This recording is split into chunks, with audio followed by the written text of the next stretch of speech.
Ya, selamat pagi Bapak Ibu. Apakah mendengar suara saya?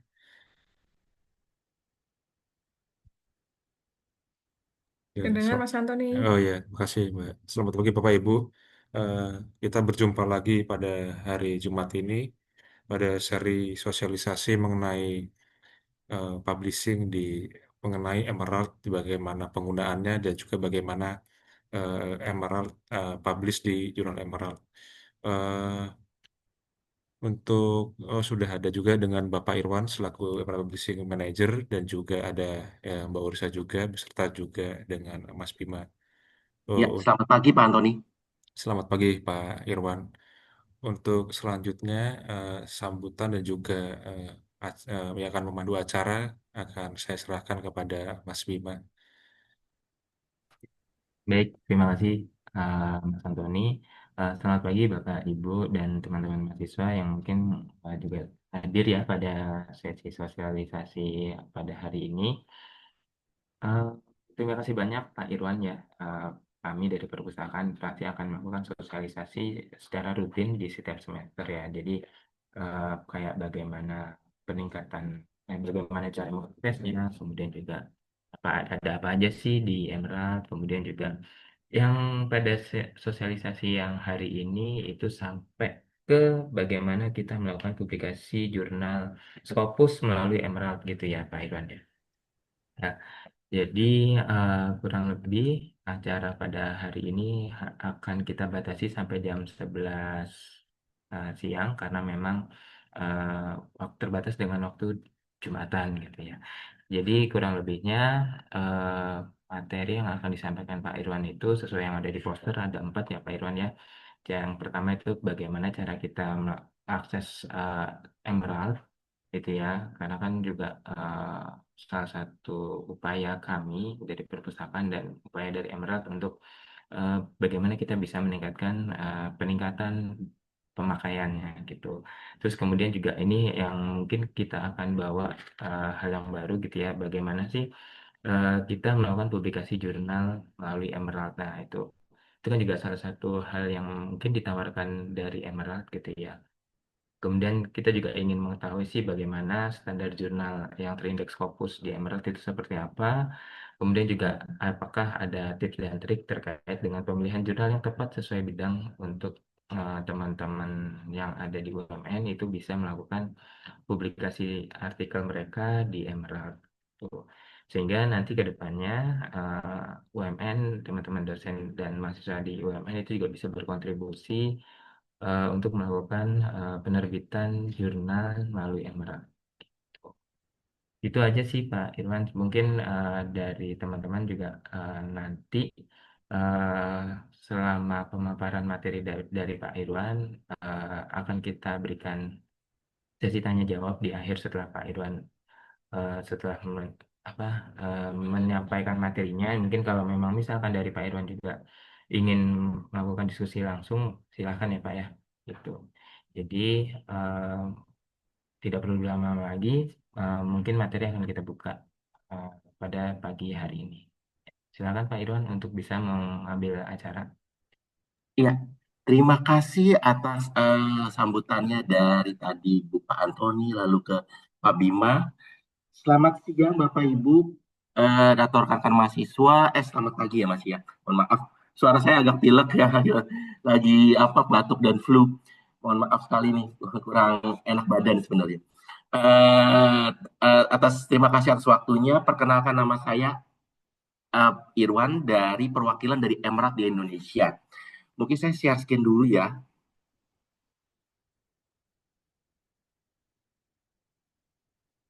Sebentar, sebentar Bapak Ibu ya. Sebentar saya ada. Oke. Ah, Bapak Ibu sudah terlihat ini tampilannya. Oke, oke. Nah, ini sebenarnya tampilan Emerald itu tahun kemarin di pertengahan tahun kemarin mengalami perubahan yang signifikan sih sebenarnya. Jadi kenapa kita sekarang sedikit saya di sesi pertama ini ingin ngebahas tentang cara penggunaannya karena tampilannya berubah total ya. Nah, ini tampilannya seperti ini. Ini sebenarnya saya pakai staf akun, tapi karena dulu pernah dipakai di Universitas Negeri Semarang, munculin di Universitas Negeri Semarang ya. Nggak apa-apa, karena pernah training di Universitas Negeri Semarang. Oke. Yang pertama adalah sebenarnya website tetap sama, emerald.com, tidak ada perubahan. Ya, intinya itu ya. Jadi website tetap sama, tidak ada perbedaan. Tetap saya akan share di chatroom. Website tetap sama, emerald.com, tidak ada perubahan sama sekali. Ya, yang berubah banyak kok apa boleh dibilang adalah tampilannya dan cara aksesnya untuk di luar kampus. Nah, sekarang saya akan masuk akses di luar kampus. Nah, saya sign out dulu. Bapak Ibu yang pernah dulu punya akun di Emerald itu cukup mudah. Kalau Bapak Ibu dulu pernah punya akun di Emerald, Bapak Ibu tinggal forget password saja, reset password. Tapi yang bagi Bapak Ibu atau rekan mahasiswa yang belum pernah punya akun di Emerald, Bapak Ibu harus register. Registernya sangat mudah. Registernya adalah masukkan alamat email dan alamat emailnya kalau bisa adalah yang umn.ac.id atau .co.id, saya nggak tahu ya. Ya, supaya mengenali bahwa Bapak Ibu adalah atau rekan mahasiswa adalah Civitas Akademika UMN.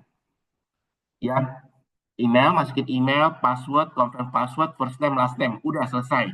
Yang ininya nggak usah diklik kalau nggak mau dikirimin apa email campaign dari kami, tinggal diklik I'm not robot, klik register.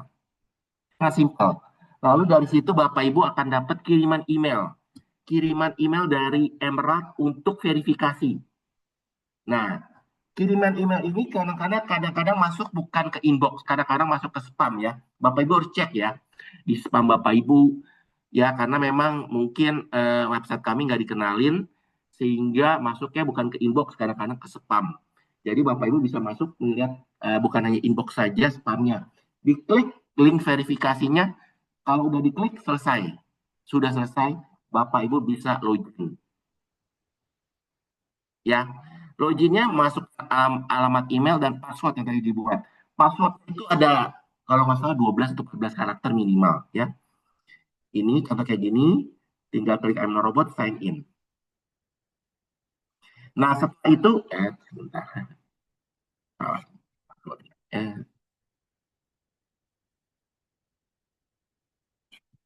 Aduh,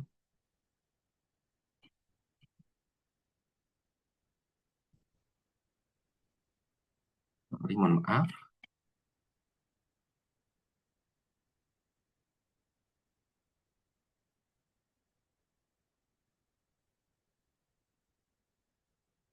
Oh, captcha-nya ini.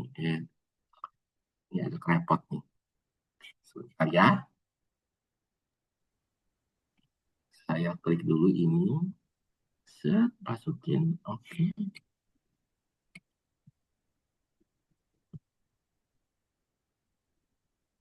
Nah,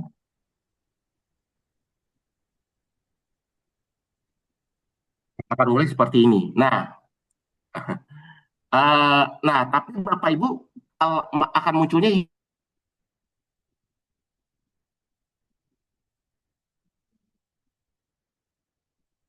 Iya. kalau Bapak Ibu login sekali dan rekan mahasiswa login sekali di dalam kampus. Login sekali di dalam kampus menggunakan WiFi kampus. Kenapa? Karena WiFi kampus sudah terdaftar di web di akses kami ya, sehingga Bapak Ibu setelah itu Bapak Ibu akan dapat tampilan seperti ini, Universitas Multimedia Nusantara. Habis itu Bapak Ibu bisa akses di luar kampus selama 90 hari. Pak, kenapa 90 hari? Gampang, untuk dapat 90 hari Bapak Ibu login lagi di dalam kampus. Gitu. Cukup mudah ya. Nah, bagi yang jarang sekali datang ke kampus, mungkin perkuliahannya online, Bapak Ibu tetap harus register. Registernya sebenarnya bisa di mana saja, tidak harus di dalam kampus. Tetapi login pertama, tapi habis itu Bapak Ibu bisa kirimkan email ke perpustakaan, registrasinya email ke perpustakaan, lalu kita bisa sambung-sambungkan. Tapi kalau yang sering datang ke kampus, jangan repotin perpustakaan ya. Kalau sering datang ke kampus, Bapak Ibu tetap harus registrasi dan login sekali di dalam kampus untuk mendapatkan akses UTAS Multimedia Nusantara. Seperti itu, ya. Nah, dari situ cukup mudah, sudah selesai. Tinggal searching aja nih. Contohnya saya menggunakan e-commerce. Nah, klik. Nah, dari sini Bapak Ibu ini tampilannya sekarang berubah. Ya, bagian filternya sekarang di sebelah kiri, dulu di sebelah kanan. Nah, Bapak Ibu, ini bisa di scroll aja paling bawah. Bapak Ibu bisa, kalau Bapak Ibu pengen dapat yang full text only, klik available. Nah, itu akan dapat seluruh akses hanya full text. Yang abstraknya hilang. Abstraknya hilang. Abstrak only hilang. Itu bisa diklik, lalu bisa diklik tahunnya, tahun terbitnya. Misalnya saya pengen tahun terbitnya 2024, dari Januari. Nah, misalnya sampai yang terbaru sekarang itu, ya. Nah, itu bisa. Nah, itu seperti itu. Nah, dari sini Bapak Ibu bisa lihat yang ada tanda ininya dari full text only, bisa diakses full text. Nah, Bapak Ibu bisa baca abstraknya dahulu atau mahasiswa masih abstraknya.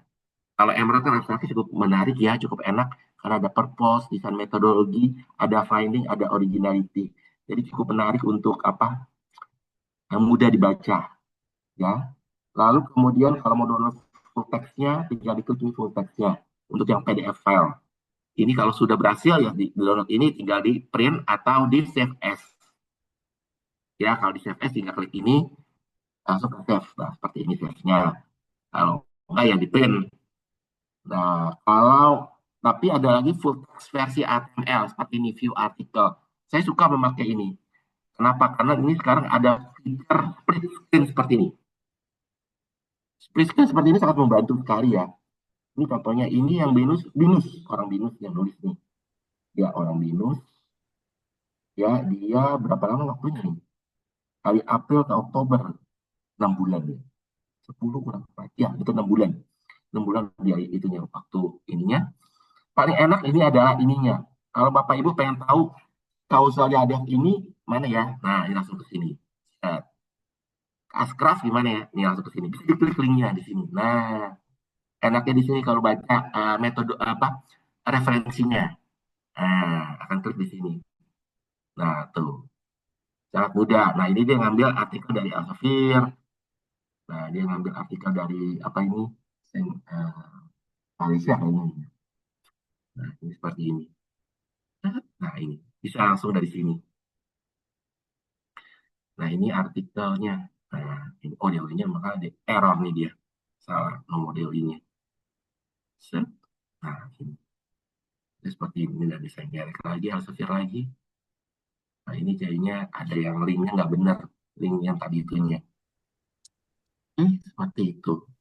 Jadi enak ini untuk dibacanya. Lalu di sini ada data figure, ada kontennya bisa dilihat dari sini, literatur review kalau mau gitu langsung di sini. Seperti ini.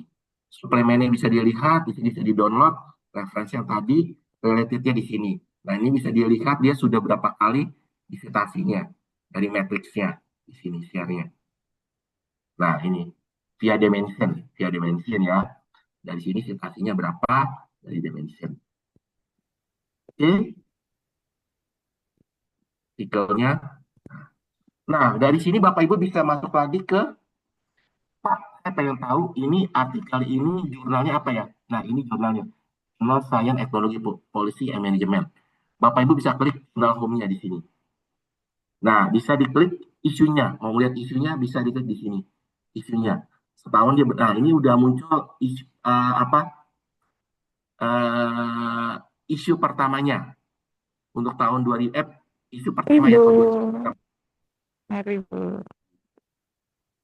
Isu 2026-nya sudah muncul isu pertamanya.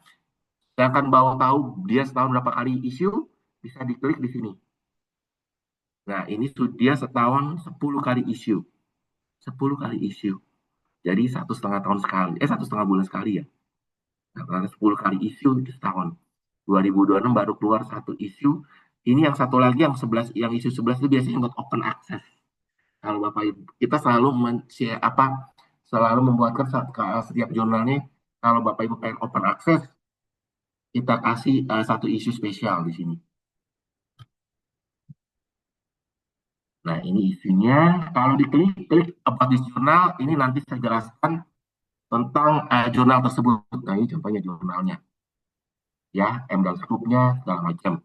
Kalau early set artikel adalah artikel yang baru saja di-accept, tetapi belum dapat nomor volume dan isunya. Ya, nah ini contohnya seperti ini. Jadi dia sudah di-accept ya, sudah pasti akan publish. Cuman belum dapat nomor volume isunya karena nunggu waiting list. Nah, kita sebut selalu early set. Jadi semua artikel jurnal Emerald itu kalau sudah di-accept, pasti akan masuk ke early set dulu. Baru bisa masuk ke volume dan isunya. Contohnya seperti ini. Ya, ini kayaknya orang Indonesia nih ya. Saya cari. Namanya Indonesia. Ini karena jurnal ini cukup banyak orang Indonesia masuk. Betul nggak? Iya, tapi kuliahnya di Taiwan.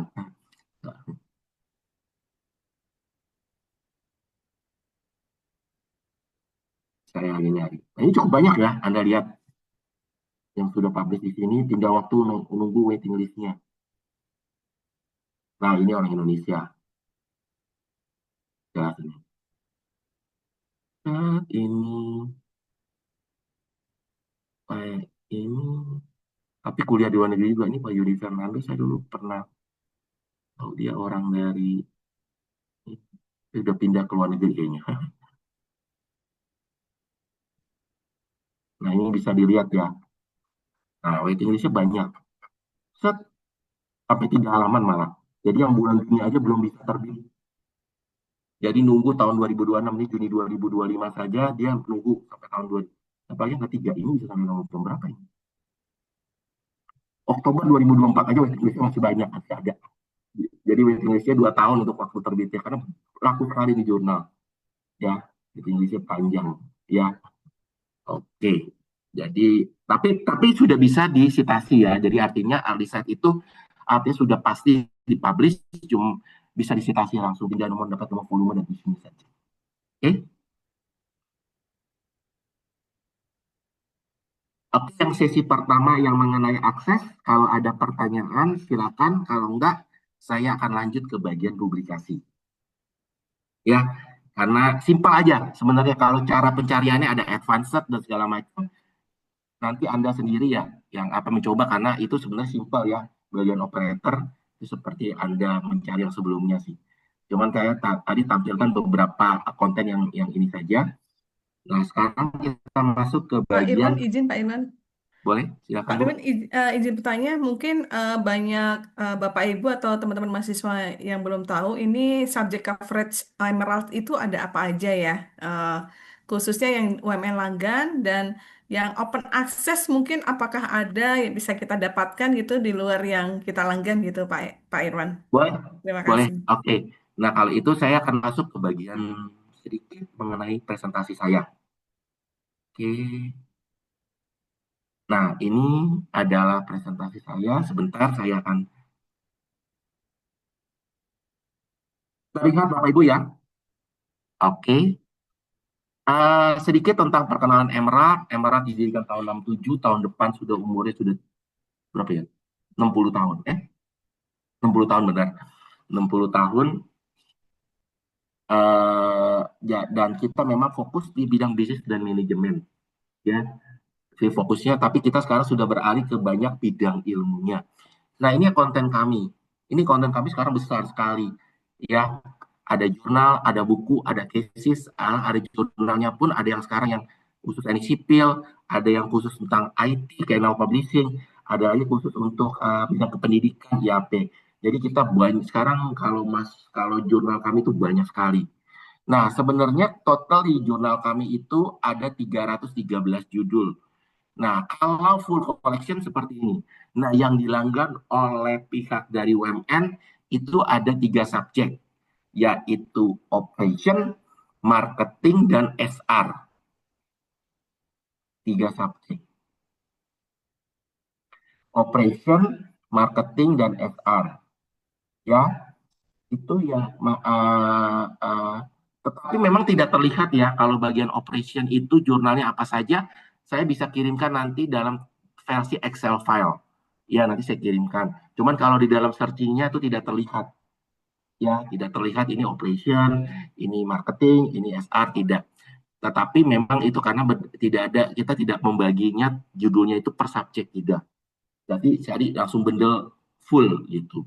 Ya, sehingga hanya bisa nanti saya kasih dalam bentuk Excel untuk breakdown-nya. Ya, oke.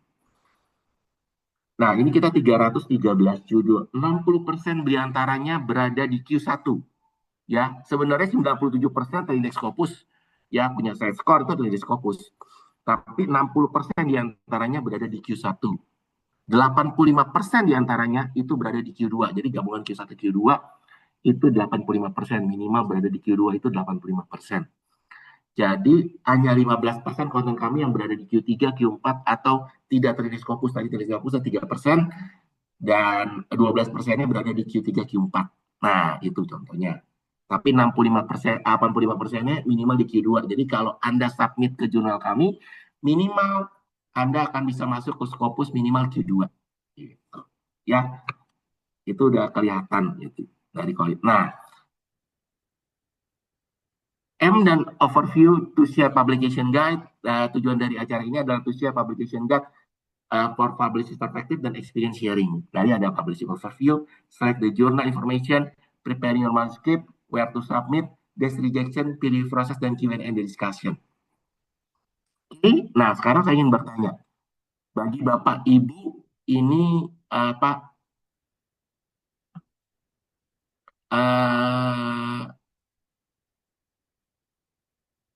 ini ada pertanyaan dari Pak Arko ya. Ini ada jurnal, wah ini jurnal, nah ini tadi Pak Arko pengen jurnal ini, jurnal apa? Foundation and Time in Machine Learning. Itu sebenarnya jurnal dari apa? Dari Now Publishing Pak. Itu salah satu akuisisi kami. Itu tidak dilanggan ya, tidak dilanggan oleh pihak itu. Itu jurnal yang bagus sekali itu, ya. Itu ya. Jadi saya coba copy klik linknya. Tapi sebelum ini saya ingin bertanya, berapa biaya untuk publish di Emerald? Ada yang tahu nggak? Kalau Bapak Ibu pengen tahu, berapa biaya untuk publish di Emerald? Bisa di via chatroom, Bapak Ibu bisa silakan. Saya ingin tahu, apakah ada yang pernah publish di Emerald? Kalau Anda ingin publish di Emerald, berapa sih biayanya kira-kira?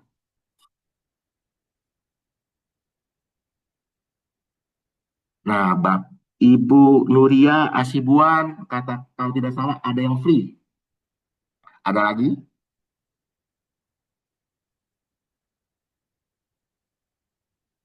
Ayo.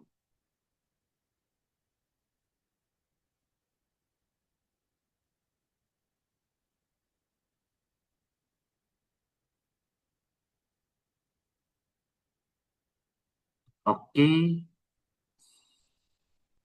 free.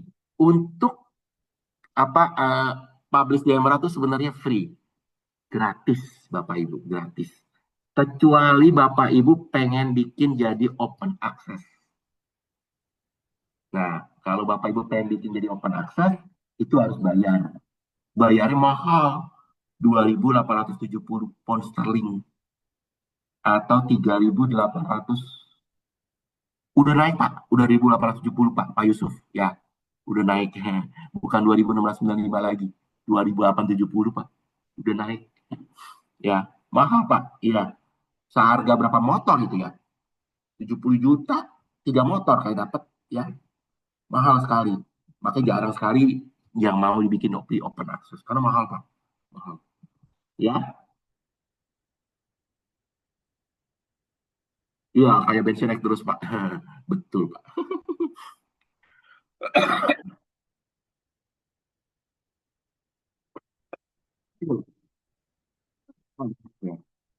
Nah, kita ada beberapa judul. Sebentar ya saya ini majukan dulu nih saya. Nah, kita ada beberapa judul yang sekarang Gold Open Access. Ya, Gold Open Access artinya adalah Gold Open Access itu artinya adalah authornya itu harus bayar. Ya, authornya harus bayar. Authornya harus bayar. Kalau tadi kan, kalau yang jurnal kami itu yang 313 tadi, itu authornya itu tidak harus bayar, free, gratis. Kecuali kalau mau dibikin jadi open access. Nah, itu kita sebut sebagai hybrid journal. Jadi ini sedikit perkenalan jurnal ya, levelnya. Ini namanya hybrid journal. Tapi kalau gold open access itu harus ada yang bayar. Author harus wajib bayar. Nah, kalau yang wajib bayar ini lebih murah Pak, biasanya gold open access ini. Itu sekitar kalau nggak salah 1.500 atau 1.300, saya lupa. Ya. Nah, yang hybrid ini biasanya mahal. Hybrid ini yang mahal kalau belum mau dibikin jadi mau jadi open access itu mahal sekali. Nah, ini ada pertanyaan dari Pak Erik Fernando. Pertanyaannya, mengapa jurnal open access ini mahal? Bagaimana keuntungannya untuk author? Ini bukan jurnal open access, Pak Erik. Ini kita namanya hybrid jurnal, makanya saya jelaskan. Ini jadi Bapak dipilih, mau memilih apakah mau dibikin jadi open access artikel Bapak atau tidak. Kalau nggak mau dibikin open access, nggak usah bayar sama sekali. Nol, Pak. Nol. Biayanya gratis. 100%. Nah, tapi kalau mau bikin open access, mahal memang. Harganya mahal sekali. Ya, karena memang itu, makanya itu pihak dari UMN berlangganan ke kami. Nah, tapi kalau yang Gold Open Access, ini ada beberapa judul. Kami yang Gold Open Access. Ini kita kaitkan dengan UNDP SDG. Judul-judulnya ini terkait dengan UNDP SDG. Kalau ini 100% harus bayar. Tapi bayarnya nggak mahal. Biasanya cuma 1.500 ya. Sekitar 30 jutaan. Ini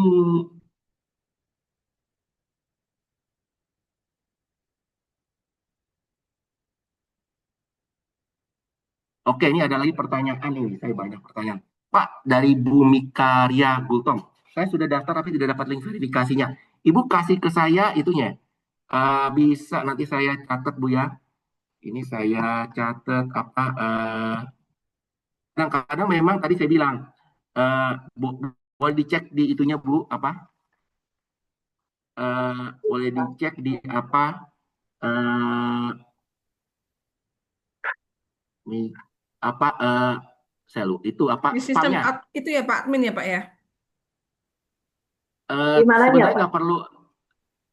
Ibu nanti gini aja, itu Ibu kita bantu karena memang kadang-kadang ada beberapa, ini memang saya nggak tahu ya, ada beberapa keluhan dari user adalah sulit dapatkan verifikasi email ya. Memang ada yang dapat, ada yang berhasil, ada yang tidak, tergantung kepada saya nggak tahu ini karena mungkin rata-rata kan ini registrasinya menggunakan umn.ac.id ya. Ya, ini customer juga menggunakan banyak kan yang .ac.id. Tapi kalau yang menggunakan Google agak lebih mudah ya, Google atau Yahoo. Tapi memang harus dicarikan menggunakan umn.ac.id. Tadi kita bantu, kita daftarkan loh. Ini saya bantu, ini saya sudah catat sih Bu ya. Tinggal ditunggu ya Bu, mohon maaf ya. Karena memang verifikasinya tuh kadang dapat, kadang kagak. Karena mungkin servernya ke umn.ac.id nggak bisa masuk atau gimana, saya juga mungkin ada protek atau segala macam. Oke. Ya. Nah, ini ada lagi WA, ini banyak sekali pertanyaan, pelan-pelan ya. Judul dan edisi reguler special issue biasanya mana yang lebih sulit? Itu nanti Bu ya.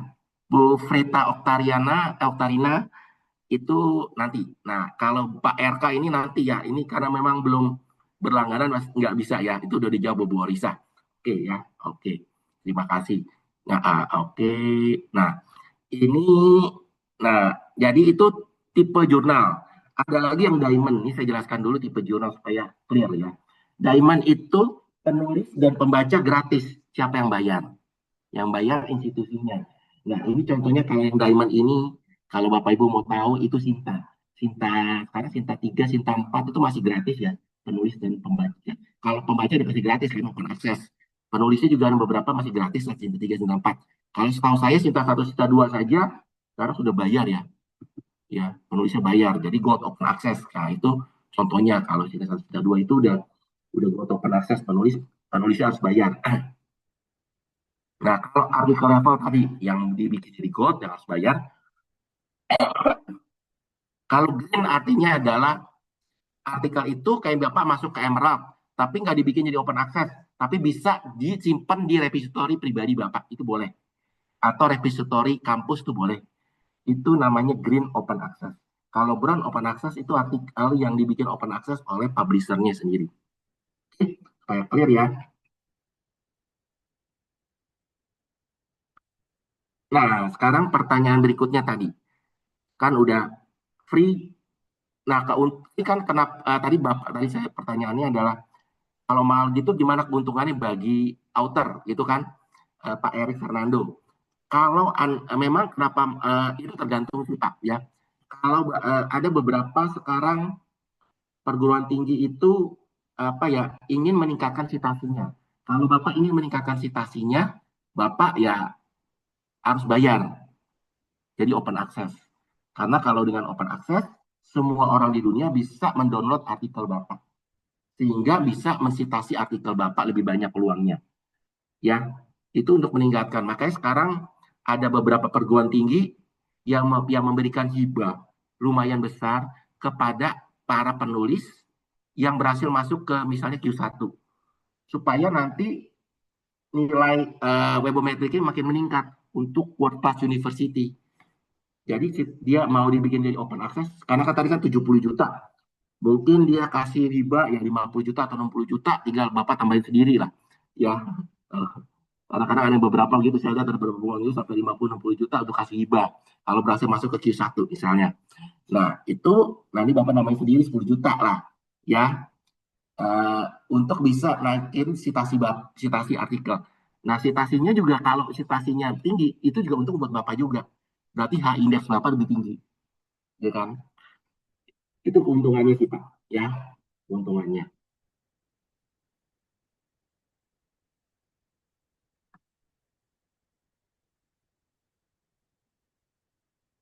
Ini Pak Yusuf bilang, semoga Emerald mengadakan jurnal bidang seni dan desain. Karena kami diperjuangkan lebih ekstra karena jumlah jurnal tidak banyak. Matur nuwun, ya betul Pak.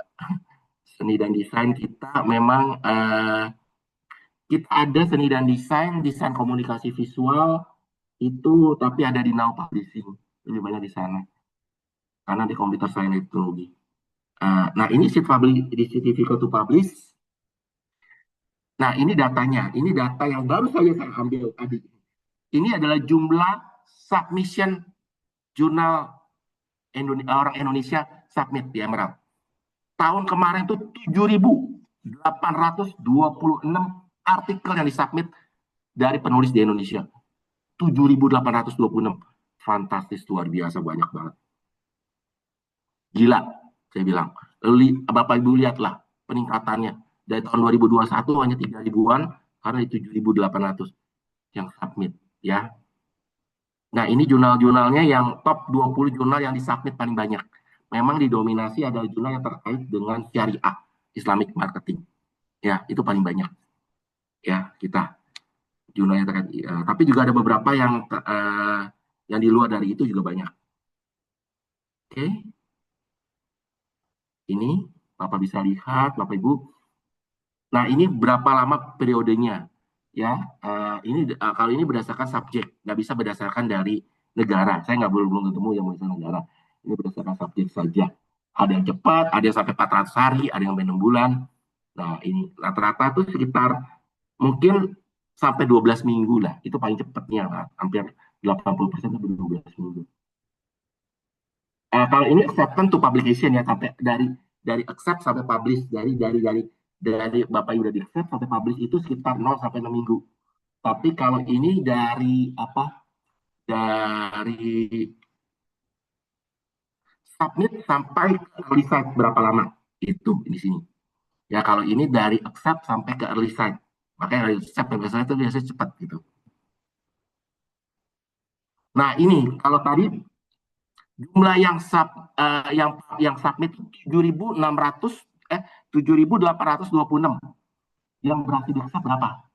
Bapak Ibu lihat. Tahun 2025 yang berhasil di accept adalah 577. Artinya berapa ya? 7% ya? 7% saja. 93% mental gagal reject. Itu 7% ya? 700, 7 kali 9. Iya, 7% doang. 7% aja. Kita 7% lagi kurang kali ini. hanya 577 ya. Nah ini yang 2026 aja. Dan ini Bapak Ibu saja terus meningkat yang di juga.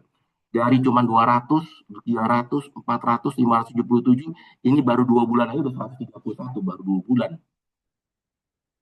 Ya, mudah-mudahan rata-rata bisa tembus lagi lah 600 lah ya. Mudah-mudahan lah ya. Ya.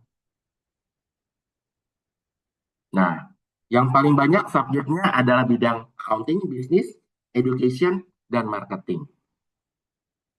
Ya, itu yang paling banyak. Oke. Nah, ini 30 jurnal yang publish. Ya, ya biarpun Islamic marketing yang syariah. Nah, yang cukup unik kayak ini financial crime. Bayangin, financial crime itu paling banyak juga yang berhasil publish. Ya, karena Indonesia kan cukup banyak ya yang tentang korupsi, money laundering. Wah, cukup menarik topiknya. Sama tadi, sains teknologi polisi manajemen ini cukup menarik nih. Banyak orang Indonesia juga berhasil publish di sini. Ini Q1 loh, sains teknologi polisi manajemen. Ini sama tadi juga Q1, ini Q2 Islamic Accounting, Financial Crimes, Q2 kali ini. Nah, Indonesia itu di tahun 2025 itu ranking ke-8 sebagai penyumbang artikel terbanyak di Emerald. Kita ranking ke-8. Tepuk tangan ya, Bapak Ibu ya. Lumayan luar biasa. Kita ranking ke-8. Jadi kita Emerald itu jumlah jurnalnya sedikit, hanya 313. Tapi yang berhasil publish 568. Hampir 1 banding 2, dua artikel untuk satu jurnal. Sangat banyak sekali, terus berkembang setiap tahun. Ya, terus berkembang, makanya kita luar biasa. Jadi Bapak Ibu, peluang untuk publish di Emerald itu lumayan, biarpun memang 7% yang sukses, 90% yang gagal, ya. Mohon maaf. Tapi cukup banyak sekali orang Indonesia yang berhasil masuk. Hampir 600 lah, ya. Itu luar biasa. Oke. Nah, sekarang saya share stop share dahulu. Saya masuk ke bagian ini. Nah, ini kayak kita kan masuk ke Sains Teknologi Polisi. Nah, ini. Kalau Bapak Ibu masuk ke tadi yang emerald.com ini ya Bapak Ibu ya.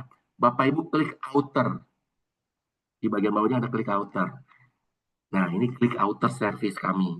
Ya, ini ada beberapa, ada Publish with Us, Find Journal, Manuscript Transfer Service, Author How to Guide. Ini Bapak Ibu bisa klik ya How to Guide. Tapi saya nggak bisa nggak klik semuanya. Ini ada beberapa contoh lah, contoh informasi yang kita berikan untuk supaya para penulis itu bisa submit di Emerald. Contohnya adalah apa? Bagaimana menulis abstrak yang baik. Nah, di sini dijelaskan. Bagaimana cara menulis literatur review yang baik, di sini dijelaskan dan segala macam. Nah, ini bahkan sampai menulis memilih keyword juga ada di sini. Jadi Bapak Ibu bisa dilihat ya, tinggal diklik saja tadi yang out. Jadi klik outer yang ini, lalu klik outer how to guide. Nah, yang ini juga bisa diklik juga sebenarnya, Bapak Ibu bisa coba-coba. Tapi saya nggak bisa klik semuanya kalau waktunya nggak cukup. Nah, lalu kemudian yang saya klik adalah Publish with Us. Nah, ini Publish with Us. Di Emerald itu ada 3 model publikasi. Jurnal, buku, studi kasus. Ya, jurnal, buku, studi kasus. Teaching case. Jadi kalau Bapak Ibu pengen submit di kami, bisa pilih jurnal, bisa pilih buku, bisa pilih teaching kasus.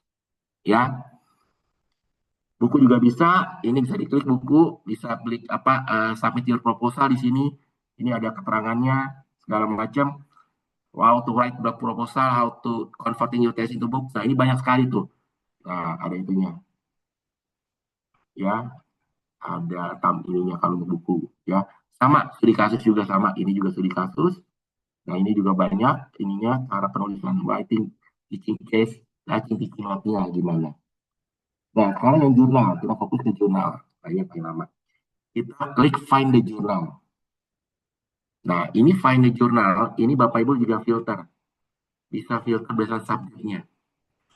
Misalnya subjek yang dilanggan oleh pihak dari UMN, ada market operation logistik ya.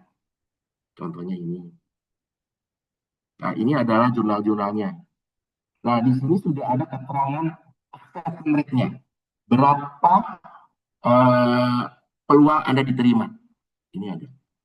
Bahkan ada waktunya, ada impact factor-nya. Saya contohkan ya, ini saya tinggal compare. Compare tuh klik ini, compare. Ini saya compare asal aja, supaya cepat ya.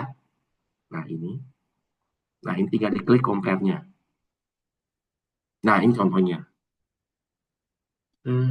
Ini jurnal bagus semua nih. Ya, BMP ini jurnal yang Q1, ini Q1, ini Q1 semua ini. Ya, acceptance rate-nya yang paling kecil itu yang ini. Dan ini jurnal paling susah sekali masuk. Ya, time to decision-nya, set, berapa lama ininya. Anda lihat impact factor-nya berapa. Tuh, Anda lihat impact factor tinggi sekali, dia lebih tinggi, 7,4. Saya skornya aja 14. Udah double digit. Nah, ini bisa lihat. Nah, lalu bisa dilihat juga word count-nya. Ya. Oh, EPC-nya naik sekarang dari 3.222 hingga 2.800 lagi. Waduh, emerald naiknya tinggi banget ya. Website saya udah belum update nih. Ternyata udah naik lagi nih, 300, 200, 3.220. Karena kita mungkin enggak kayaknya jurnal ini karena jurnal ini top ya, kayaknya jadi naik ya EPC-nya. Saya nggak tahu nih. Tapi ingat ya, ini Anda bisa free kok ya. Ini cuma EPC kalau mungkin di open access saja. Nah, kalau Anda cocok yang mana, Anda bisa klik ini. Misalnya ini yang paling susah lah ya. Jurnal Operation and Production Management. Ya. Nah, dari sini Anda bisa baca M dan scope-nya. M dan scope dari jurnal ini. Ya. Lalu kemudian Anda bisa masuk ke bagian table of content. Seperti tadi, table of content yang tadi. Yang jurnal tadi. Nah, ini. Bisa klik isunya. Bisa klik early site-nya. Nah, di sini. Dia setahun ini sudah ada 3 isu. Cepat ya, udah 3 isu jurnal ini. Baru 2026, baru 2 bulan aja udah 3 isu. Dia setahun itu terbit 12 isu. Biasanya isu terakhir itu 13 itu untuk open access. Sama kayak tadi 2025, 2026, ini udah disisahkan isu yang open access itu isu yang ke-13. Dari sini. Ya, dari sini juga ada early site, kalau bisa lihat. Nah ini early site-nya. Ya, nah ini saya back dulu. Nah, kalau saya selalu menyarankan kepada, kalau Anda ingin masuk ke jurnal ini, Anda baca most read dan most citation dari jurnal ini. Ini ada most read dan most citation-nya. Biasanya ini yang paling penting. Supaya Anda bisa tahu cara apa si editor itu triknya, ya, cara penulisannya yang baik di mana. Nah, ini biasanya dipilih lah most read dan most citation. Ya, beberapa artikel dari jurnal tertentu ini, terutama yang most read dan most citation, biasanya ini yang dipilih tahun terakhir yang paling bagus citasinya dan yang paling banyak di-download itu. Ya. Lalu saya balik di sini lagi. Nah, di sini Bapak Ibu sudah ada outer guideline-nya, sudah jelas. Outer guideline-nya. Outer guideline-nya Emerald itu sangat jelas sekali. Jadi, for query related to status predecision, kontak siapa? Ini. Nah, ini adalah editornya. Nah, biasanya bisa dilihat ini ada ininya, timnya. Nah, kalau for query ini. Kalau acceptance kontak ini. Nah, jelas ya. Sudah jelas semua. Karena kita sangat terbuka. Ini dari Universitas Liverpool, Bath, sama Prancis. Ya, author responsibility, Bapak Ibu juga baca. Minimal sekali lah. Author responsibility, yaitu riset etik, riset integrity, dan riset etik. Nah, juga tentang AI tool. Nah, ini AI tool. Nah, ini copy tentang AI tool, di mana ininya bisa dilihat. Ya, semuanya ada linknya di sini. Nah, di Emerald itu ada apa? Nah, ini Anda lihat ini. Apa use AI. Ya, ini bisa Anda lihat. Nah, ini the highest standard tuh integrity. Nah, ini Anda bisa baca ininya apa polisinya jelas di sini. Polisi untuk AI, penggunaan AI. Ya. Nah, setiap jurnal itu biasanya ada ininya. Biasanya di Emerald itu kita ada linknya. Bentar. Karena di jurnal top sekali dia bikin standar sendiri ini, ya. Ini Anda harus bisa harus, karena setiap jurnal beda-beda ya standarnya. Jadi Anda tergantung si editornya. Jadi dia punya standar sendiri untuk AI, Anda bisa lihat. Nah, penggunaan AI tetap bisa, tapi untuk language improvement, literatur classification atau ini. Tapi tidak knowledge untuk manipulasi image, figure, other form nggak boleh. Data itu nggak boleh. Di sini Anda bisa lihat ininya. Ya, Anda baca. Ya, karena setiap jurnal beda-beda. Dia ada standarnya masing-masing, tergantung si editornya. Tapi Emerald juga punya standar sendiri. Kita ada punya standar sendiri untuk AI. Sebentar. Saya coba.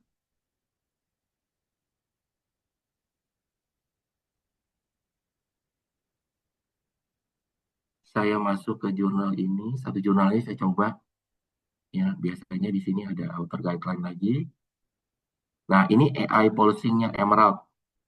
Nah, itu agak beda. Kalau dia tadi kan, kalau dia ngikutin Emerald, kalau dia beda sendiri ini AI policing-nya. Nah, di AI policing-nya Emerald itu adalah copywriting is not permitted, creating, drafting, writing, copywriting permitted. Tapi ada breakdown-nya. Breakdown-nya di bawah itu ada ininya. Abstract creation, ini, no. Abstract copy editing, yes. Ini ada keterangannya. Hypothesis creation, ini. Introduction creation, nah ini. Ya, Anda baca ini banyak sekali, panjang ini. Kalau saya jelasin semuanya, nggak kelar-kelar satu harian. Ya, kalau ini dia karena jurnal top sekali, dia bikin creation sendiri. Ya. Nah, ini ada open access, kalau Anda mau bikin open access atau tidak. Ya. Tapi biasanya gini ya, Anda itu jangan kemudian Anda berpikir, Pak, kalau saya mau bayar tadi yang 3.222 pound sterling itu, ada jaminan nggak Pak? Saya pasti diterima. Tidak ada. Tidak ada jaminan. Karena Pak, Anda memutuskan di artikel itu memutuskan jadi open access atau tidak, itu setelah di-accept ya. Setelah di-accept. Ya, setelah di-accept. Jadi nggak ada urusannya sebelum di-accept, nggak. Jadi setelah di-accept.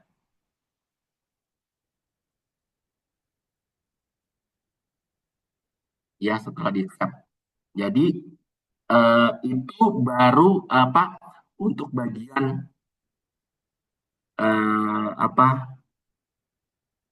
keputusan Anda mau bikin open access juga. Jadi nggak mempengaruhi karena urusan duit itu masuk ke kami, ke publisher. Sedangkan si editor nggak mau tahu urusan duit.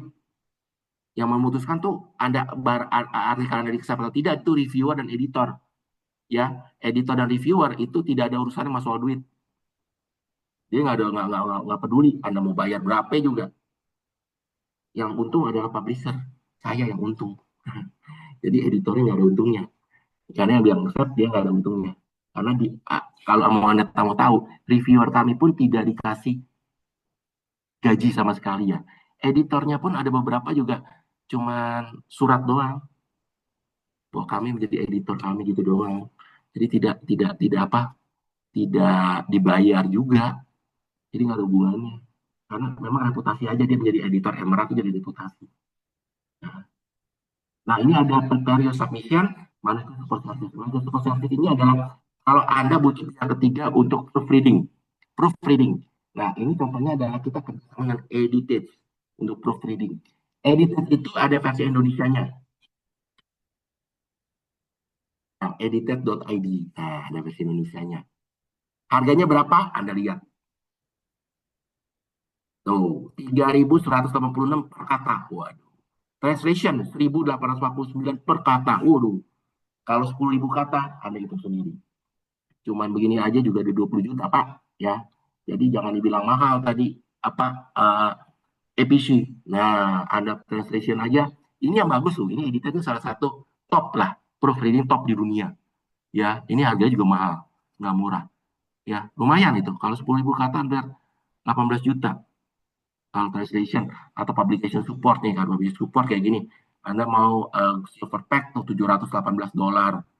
Rekomendasi jurnal dan segala macam. Waduh. Ya, mahal. Tapi ini terserah. Anda mau pakai enggak juga nggak apa-apa. Karena ini Anda memakai ini tidak ada jaminan pasti diterima di Emerald, tidak ada ya, tidak ada jaminan, nggak ada jaminan karena si editor nggak mau tahu Anda menggunakan proofreading apa. Nah ini manuscript requirement, structure ini kita mulai formatnya. Ingat ya Emerald tadi kita itu structure abstraknya itu ada purpose, design methodology, finding originality. Lalu ada three subject hiding yaitu research implication, practical application, implication. Nah ada keyword dan segala macam. Tipe paper apa saja bisa masuk di sini, bisa dilihat research paper, viewpoint, technical paper, conceptual paper, case study, literature review. Nah di sini kalau kita menggunakan Harvard style ya, Harvard style itunya apa? Referensinya Harvard style. Jadi Anda menggunakan EndNote atau Bibliotek atau Zotero, Mendeley, pindahkan ke Harvard style formatnya. Oke, lalu kemudian submit. Ya, submit mudah. Di Emerald itu submitnya mudah. Tinggal ini masuk ke sini, tinggal diklik ini. Nah, sebelum Anda submit, Anda harus punya apa? Akun Orchard ID. Nah, akun Orchard ID. Kalau ini karena kita menggunakan Clarivate ya, jadi kita menggunakan namanya Scholar One. Scholar One yaitu yang punya Clarivate, yang punya Web of Science. Lawannya Scopus, teman. Tapi tetap ada Orchard ID juga di sini. Bisa masuk seperti Orchard ID juga boleh. Tapi kalau mau punya akun Web of Science juga boleh. Ini semua free kok, akun Orchard ID itu free. Anda harus punya ya, wajib punya ya, wajib punya ya. Kalau bagi penulis itu wajib punya akun Orchard ID. Gimana cara daftarnya? Ya Anda tinggal klik aja daftar. Mudah ini. Sama kayak tadi itu sih ya, tuh bikin aja nih cara daftarnya. Nih register now ya, gitu. Oke. Nah, ini berapa? Nah, ini tadi kalau berapa lama waktunya ya itu tergantung pada prosesnya ya. Nah, ini ada review decision proses. Nah, biasanya itu kita itu kalau sampai first decision itu sekitar 2 sampai 3 bulan. Sampai first decision itu sampai apa? First review ya. Kayak tadi kan ada waktunya ya. Tadi kan ada waktunya mana? Ini saya klik author tadi ada pertanyaan juga Pak Asko gimana jadi ide publish with us yang compare ya jurnal lalu pilih find the journal. Saya ulangi lagi Pak ya. Nah ini Bapak tinggal filter aja subjeknya di sini. Nah ini saya sudah filter ya tadi saya pilih operation logistik lalu kemudian saya klik itunya apa uh, saya klik jurnalnya yang saya compare ini doang gitu.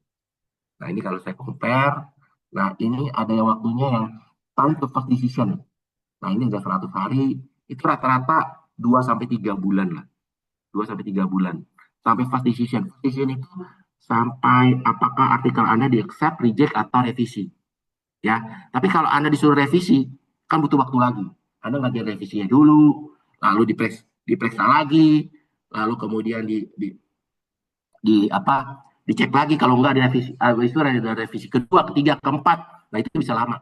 Jadi kalau time dari Anda submit sampai first decision apakah accept, reject atau revisi itu rata-rata 2 sampai 3 bulan. 2 sampai 3 bulan. Ya, 2 sampai 3 bulan. Rata-rata. Ya. Oke.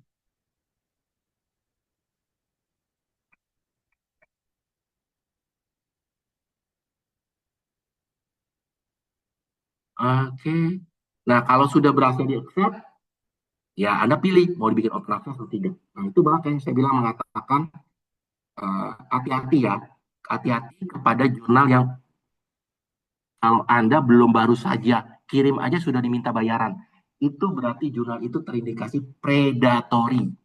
Ya, karena jurnal yang benar, kayak tadi kita juga punya Gold Open Access, itu pun baru diminta bayaran setelah di-accept.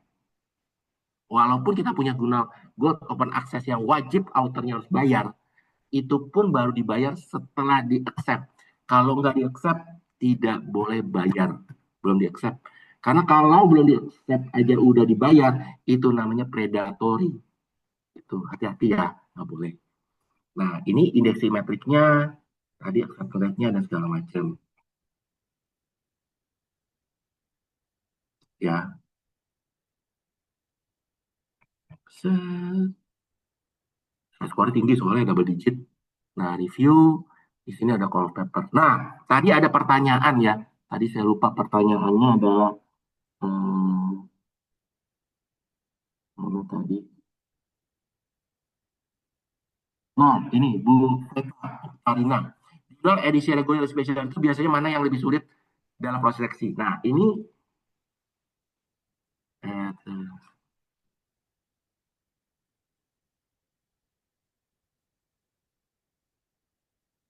bentar, bentar. Nah, terlihat lagi ya. Nah, ini. Kalau yang ada call of paper ini namanya adalah special issue. Ini Bu Freta ini bilang special issue. Kalau yang tadi itu regular issue.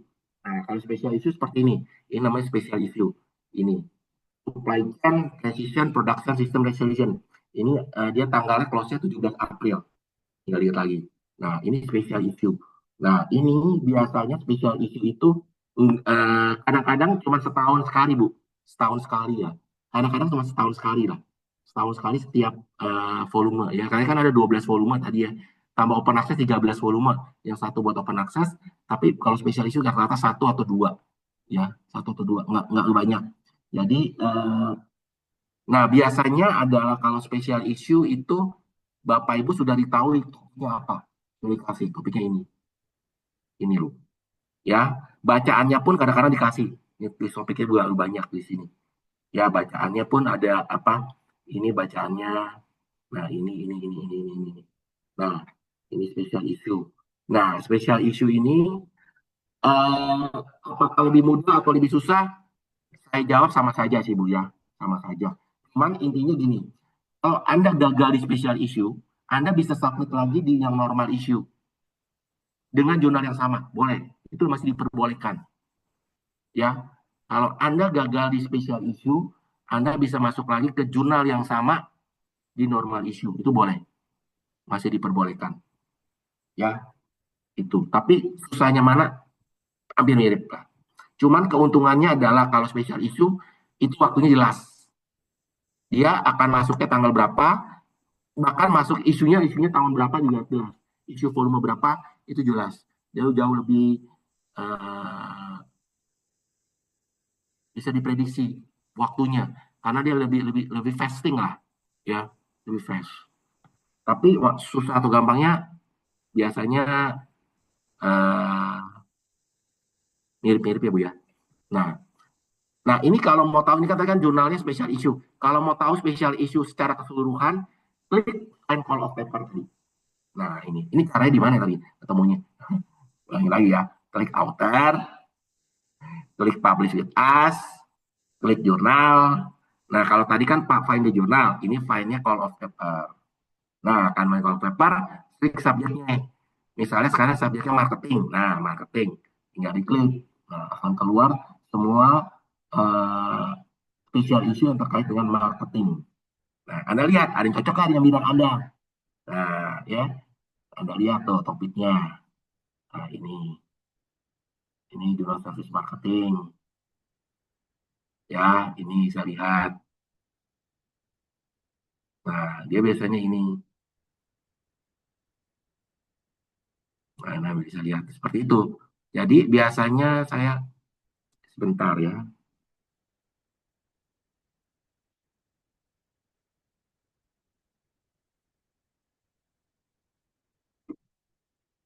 Nah, ini yang paling saya suka ini. Nah, ini jurnal Islamic marketing ada jurnal paling top untuk orang Indonesia submit tadi ya, jurnal Islamic marketing. Nah, ini adalah dia punya special issue namanya on luxury consumption in the Islamic world. Culture acceptance, challenge, and the role of social media. Nah, ini bagus, saya suka. Kenapa? Ini kan lagi tren saat ini ya, soal flexing, flexing di sosial media tentang barang-barang branded. Nah, sesuai ini cocok nih di Indonesia paling sering sekarang flexing. Ya, Anda bisa lihat topiknya apa saja. Dari perspektif customer, perspektif religius, perspektif sosial geografi, atau perbandingan antara Islam dan non-Islamic market. Ya, ini ada kejelasannya, opening date-nya, closing date-nya. Tapi kalau Anda udah closing ya, dia ada closing date abstraknya udah kelewat ini. Tapi closing date manuskripnya masih masih 31 Maret. Nah, contohnya ini. Nah, bisa juga. Oke, contohnya seperti itu. Jadi Anda bisa lihat lah. Tapi ini adalah sebenarnya adalah ini juga penting juga bagi Bapak Ibu yang apa Pak, saya pengen tahu Pak, topik saya bidangnya adalah marketing. Sekarang marketing itu yang lagi trending itu apa ya Pak ya? Tapi saya bagian misalnya service marketing atau apa branding. Nah, itu Bapak Ibu biasanya cek di bagian call of paper jurnal. Kenapa? Karena call of paper jurnal itu biasanya topiknya adalah trending saat ini. Itu bisa menjadi acuan Bapak Ibu untuk menjadi topik riset Bapak Ibu. Biasanya itu topiknya yang lagi trending.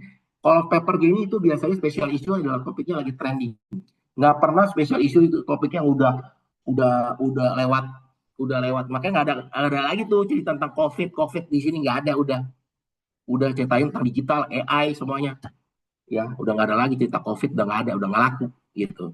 Ya, nah itu biasanya sudah yang apa? Itu bisa menjadi bagi bahan topik Anda untuk kalau Anda bingung mencari topiknya. Nah, topik untuk riset. Nah, itu biasanya Anda kalau paper dari jurnal, terutama jurnal-jurnal yang top ya. Jurnal yang top yang tadi langsung ini. Nah, ini. Karena kan lagi masalah supaya tentang supply chain ya. Supply chain kan bermasalah sekali apalagi sejak ada perang ya. Nah, ini resiliennya gimana? Nah, tapi ini benar-benar topiknya sesuai dengan yang lagi trending saat ini. Penting sekali. Oke, dari sini saya stop share. Saya masuk ke presentasi saya.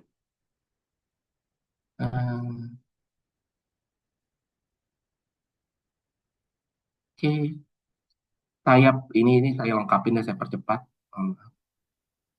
Nah, ini tadi saya bilang rootbooknya Emerald itu ada 3, ada jurnal, ada buku, ada case study. Ya, ada jurnal, ada buku, ada case study. Ya, buku pun ada Scopus, case study pun ada Scopusnya. Nah, ini yang tadi open access, yang autornya harus bayar. Nah, sekarang ke jurnal.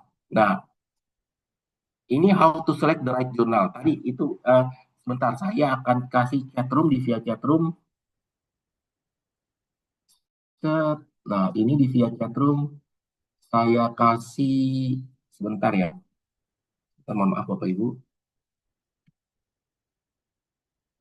Saya stop share dulu sebentar. Saya kasih data Excel file. Bentar saya lihat dulu.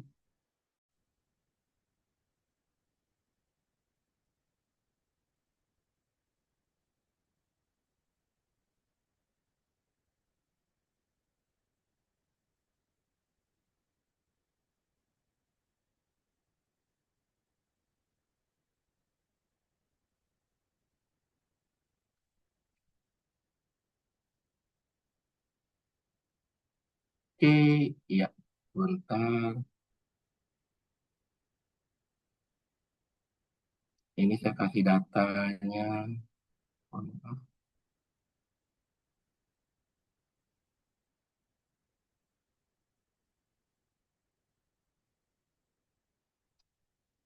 Nah, ini. Nah, ini. Salah. Salah ini. Satu orang doang. Semua salah.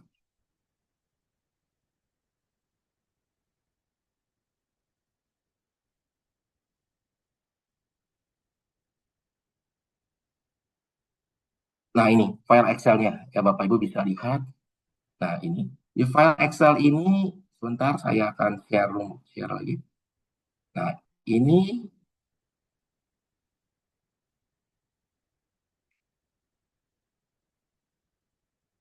Nah, ini file Excel-nya.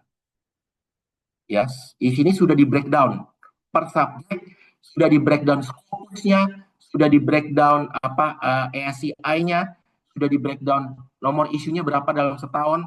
Itu penting ya kadang-kadang Bapak Ibu bisa tahu ya peluang saya diterima berapa ya, jadi saya bisa cepat publish atau enggak. Karena kan kalau jumlah isunya banyak kan Bapak Ibu punya peluang cepat dipublish ya. Lalu ratingnya berapa dan segala macam. Lalu ini juga waktunya. Nah, ini Ini bisa dari sini. Bapak Ibu tinggal bermain aja. Bapak pilih subjek yang mana, ininya. Bahkan sampai ada link URL-nya. Ya, jadi sini udah ada. Jadi ini sangat penting sekali. Simpan file ini ya untuk Bapak Ibu publish sama kami. Ya, ini penting sekali. Oke.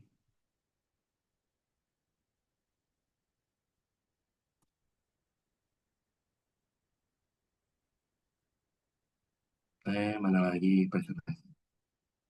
Nah, ini submit the journal. How to select the right journal? Choosing the journal is investment. Ya, makanya itu jangan pilih jurnal-jurnal yang predatory.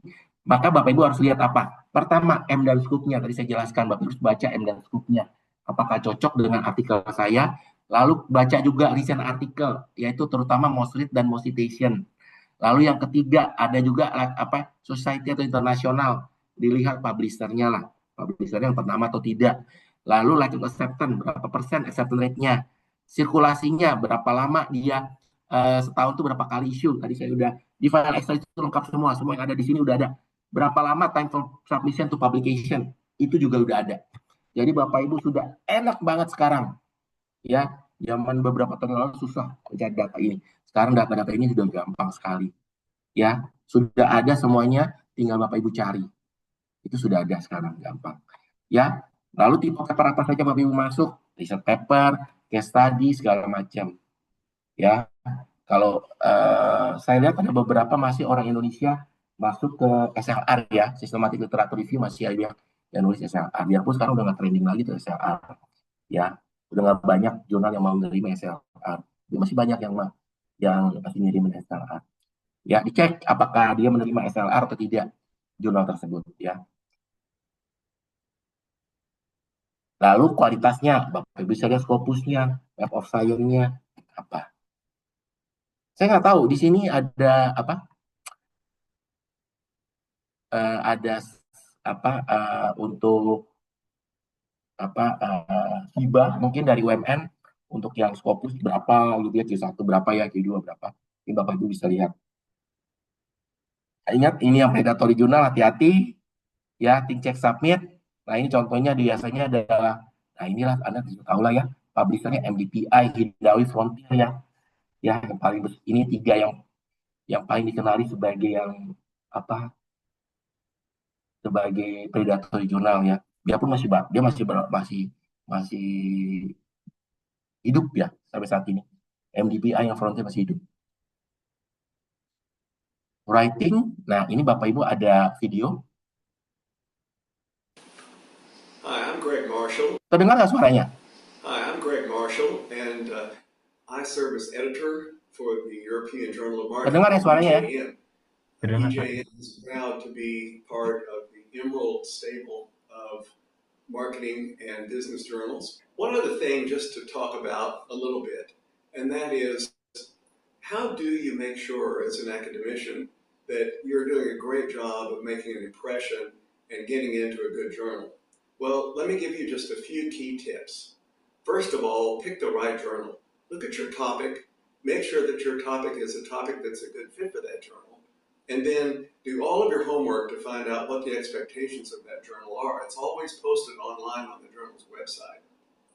Secondly, once you've picked your journal, then make sure that you put your very best foot forward on that first manuscript. Yep, first impressions are important, and especially important because often you'll just get one opportunity to get this manuscript reviewed by your selected journal. Make sure you follow all the guidelines, and make sure that you write a manuscript that's the best possible manuscript that you can write. Then maybe you'll be fortunate enough to get a letter back from the editor a month or so later saying that you have the opportunity to revise. That's great. Getting the opportunity for a revision is a gift, and so don't blow it. If you get a revision opportunity, you want to follow the advice of your reviewers and the editors to the letter. You want to get that back as quickly as possible into the hands of the reviewers, and at that point, your odds go way up that you'll actually get a favorable outcome. Oke, yang dikatakan prosedur Marshall itu sama dengan apa yang tadi saya beritahukan. Yang pertama adalah Anda harus mencari jurnal yang tepat sesuai dengan M-Scoop-nya. Kalau Anda sudah sesuaikan, lalu kemudian apa? Anda bikinlah manuskrip yang terbaik untuk bisa Anda. Kalau Anda berhasil, itu Anda sudah akan masuk ke proses minimal ada revisi. Ya, karena jarang sekali yang langsung diselesai itu jarang. Biasanya minimal ada 1-2 kali revisi itu wajar. Ya, jadi kalau Anda sudah masuk ke proses revisi, disitulah Anda sudah setengah jalan, halfway. Ya, jadi disitulah Anda harus cek proses revisi yang diinginkan oleh si editor seperti apa. Nah, ini adalah 10 poin kenapa artikel Anda good paper. Originality, relevant to an existing knowledge, riset metodologinya, clarify structure and quality writing, sound logical structure and quality sound logical progression, argument, theoretical practical application, recency and relevant of reference, international global occur, inherent to the global editorial scope and objective journal, good title, keyword, dan beberapa abstrak. Ya, jadi ini structuring paper, Bapak Ibu udah biasa lah ya, kayak introduction, apa problemnya, apa sesi solutionnya, which one is the best, what is the main limitation, apa yang dicapai, metodologi yang Anda gunakan kalau bisa adalah Bapak biasanya itu referensinya itu kalau bisa beberapa tahun yang terbaru ya, jangan yang terlalu lama. Kadang-kadang ada yang beberapa yang udah terlalu lama itu lebih baik ditolong jadi jadi di reject ya. Lalu apa proses resultnya Anda menggunakan apa? Menggunakan misalnya SPSS, kalau statistik atau apa yang Anda cantumkan di sini. Lalu kemudian, nah di bagian discussion, nah inilah bagian yang paling penting sebenarnya dari sebuah jurnal Anda. Kenapa? Karena disinilah hasil interpretasi Anda menggunakan bahasa Anda, ya. Ini nggak bisa AI ini. Kalau discussion ini nggak bisa AI. Kalau yang lain bisa Anda gunakan, Anda bisa bantuan AI ngecekin metodologi benar atau kagak. Tapi kalau bagian discussion nggak bisa. Karena ini ada interpretasi Anda sendiri. Ya. Nah, conclusion juga sama. Present global sufficient conclusion, indicate use extension, answer the original question, state limitation, state implication, summarize the paper, start new topic, introduce new material, jangan membuat statement yang meringan atau kronologis diri Anda. Nah, polishing work tadi yang menggunakan apa? Edits ya. Nah, ini submit. Proses peer review. Nah, ini saya jelaskan proses peer review. Biasanya si editor ngecek artikel Anda di sini, di bagian ini. Itu adalah biasanya di bagian awal dia hanya ngecek apa? Abstrak, judul sama introduction. Ya, di situ yang bagian pertama. Kalau Anda makanya kalau bisa Anda bagusin di bagian abstrak Anda dan introduction Anda. Kalau sudah bagus, itu dia akan kasih ke reviewer. Ya, karena dia tidak mungkin si editor itu akan baca seluruh artikel Anda di bagian awal, tidak. Kalau nggak bagus, dia langsung di reject di sini. Karena tidak sesuai dengan M-Scoop-nya langsung di sini. Kalau bagus, akan kasih ke reviewer yang ngecek artikel Anda. Reject di bagian sini, yang bagian awal, itu Anda tidak akan dapat komen apapun. Tapi kalau reject di bagian sini, itu akan dapat copy komen dari reviewer. Itu bedanya ya, itu bedanya. Reject di bagian awal itu Anda tidak sesuai M-Scoop-nya, udah selesai. Nah, kalau di sini Anda dapat komennya karena review akan baca seluruh artikel Anda full. Dia akan kasih komen. Nah, sama di revisi juga kasih komen. Baru kalau benar. Nah, setelah lihat dari komen reviewer, kirim lagi revisinya, cek lagi sama editor, kasih lagi ke reviewer. Terus begitu. Nah, sekarang seperti revogen masal, Anda harus tanya ke editor, kapan deadline revisinya? Tanya. Kalau ada yang tidak setuju dengan bagian revisi, silakan bertanya.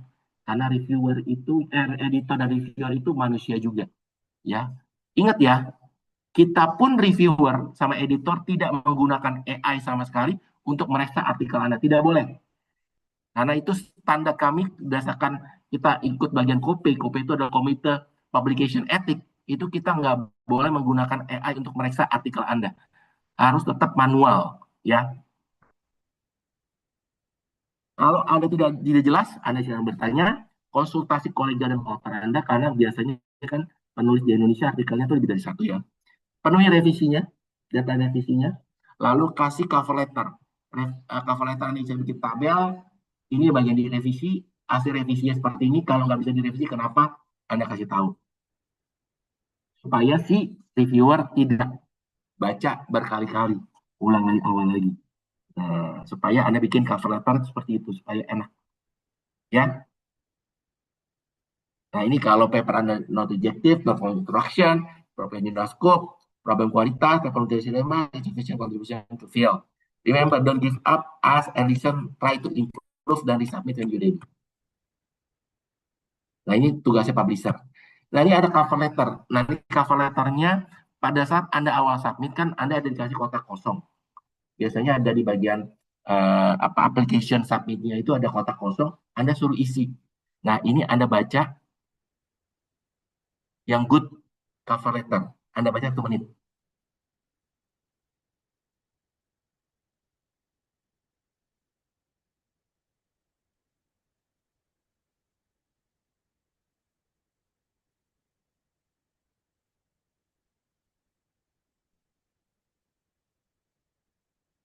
Ya, sudah?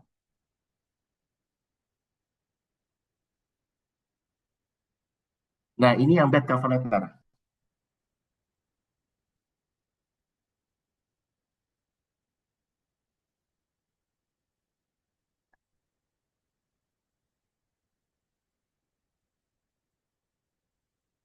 Ada yang bisa sharing? Kenapa ini disebut bad, yang tadi disebut good? Ada yang mau sharing? Bisa di-unmute. Satu orang misalnya, volunteer. Bapak Ibu, silakan. Kenapa ini disebut good, tadi yang ini disebut bad? Silakan. Ada yang mau sharing?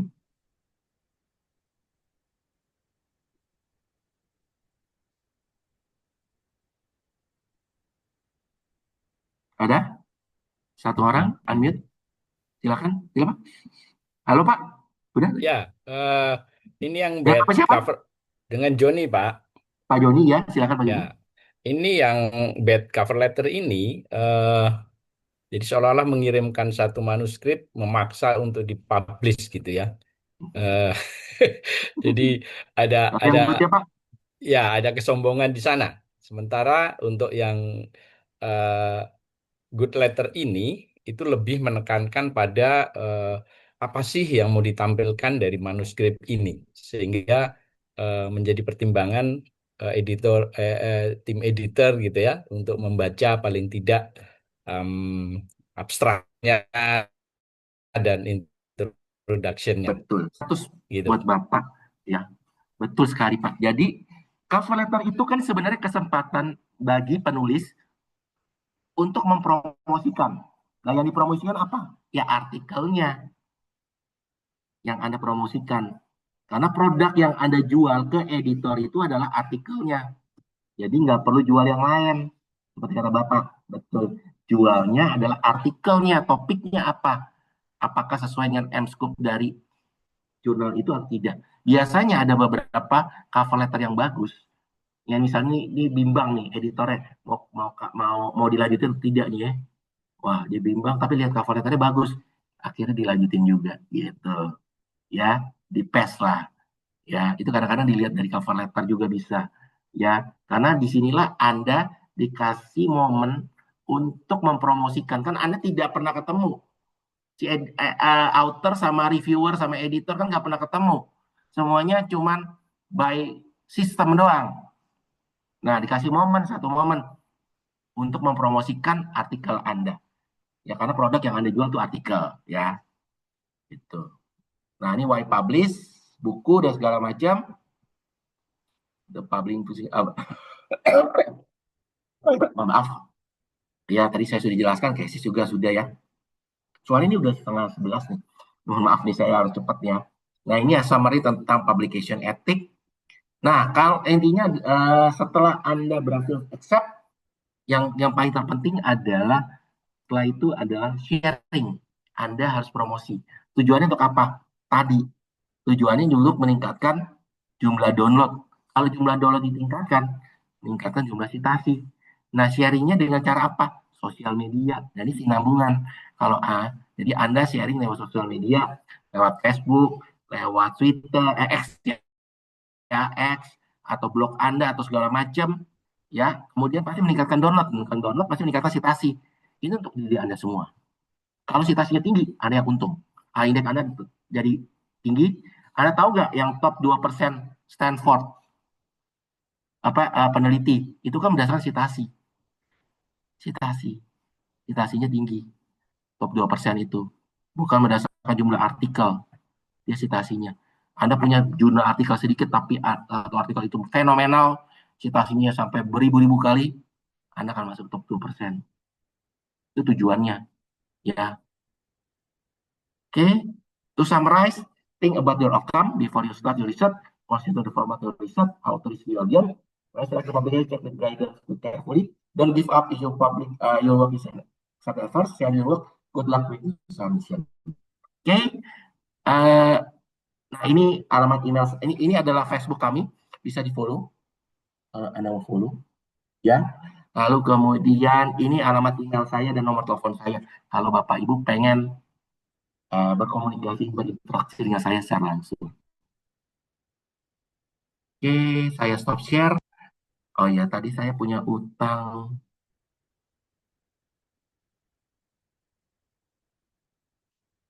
Kalau ada pertanyaan silakan Bapak Ibu ya. Sekarang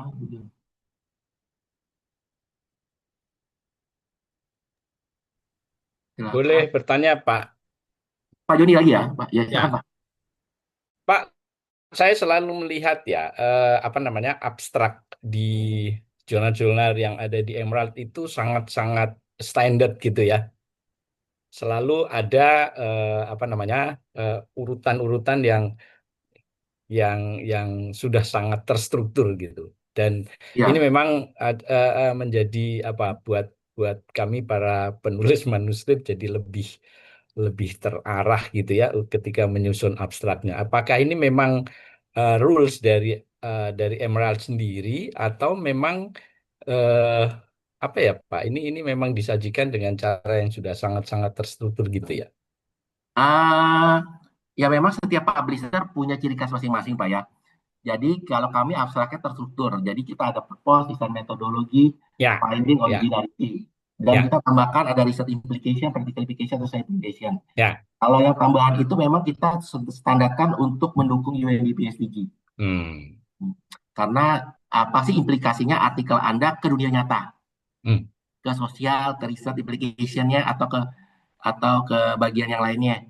Itu kita memasukkan supaya jangan sampai tapi kalau yang lainnya 4 itu yang standar utamanya, ya. Itu seperti Oh itu. ya, Memang ya. itu sebenarnya tujuannya agar sebenarnya adalah itu sudah kita berlangsung berpuluh-puluh tahun.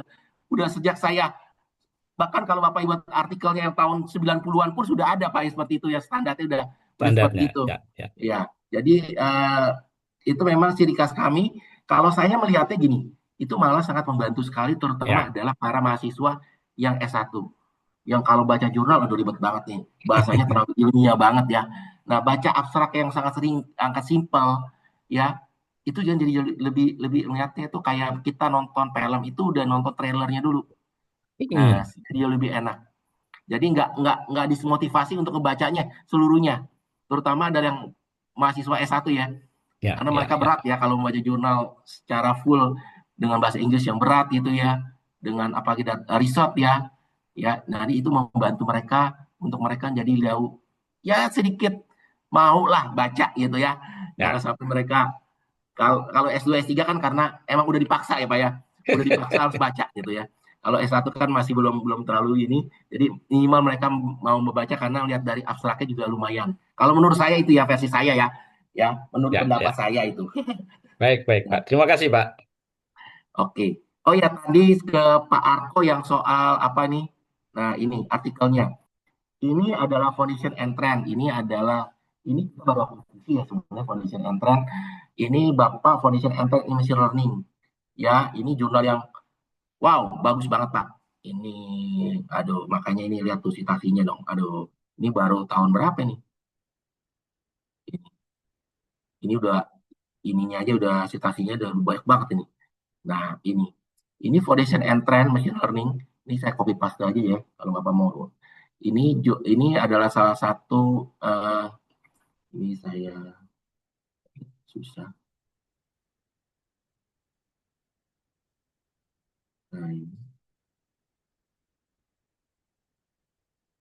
Nah, ini saya cek aja di sini. Nah, Anda cek di Google di bagian AI. Ini bukan saya promosi ya. Dia ranking 1 di AI versi Simago. Anda lihat jaraknya. Dia cuma saya skornya 22, ranking keduanya 6.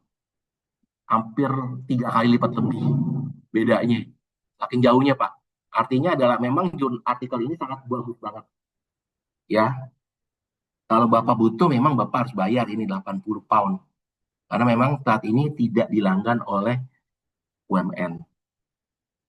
Ya, tidak dilanggan UMN.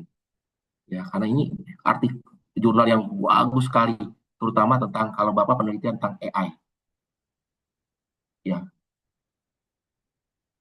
Nah, ini agak berbeda ya. Kalau Foundation and Trend ini berbeda. Ini jurnal berbeda. Jadi dia standarnya itu berbeda karena dia baru kami akuisisi sehingga tampil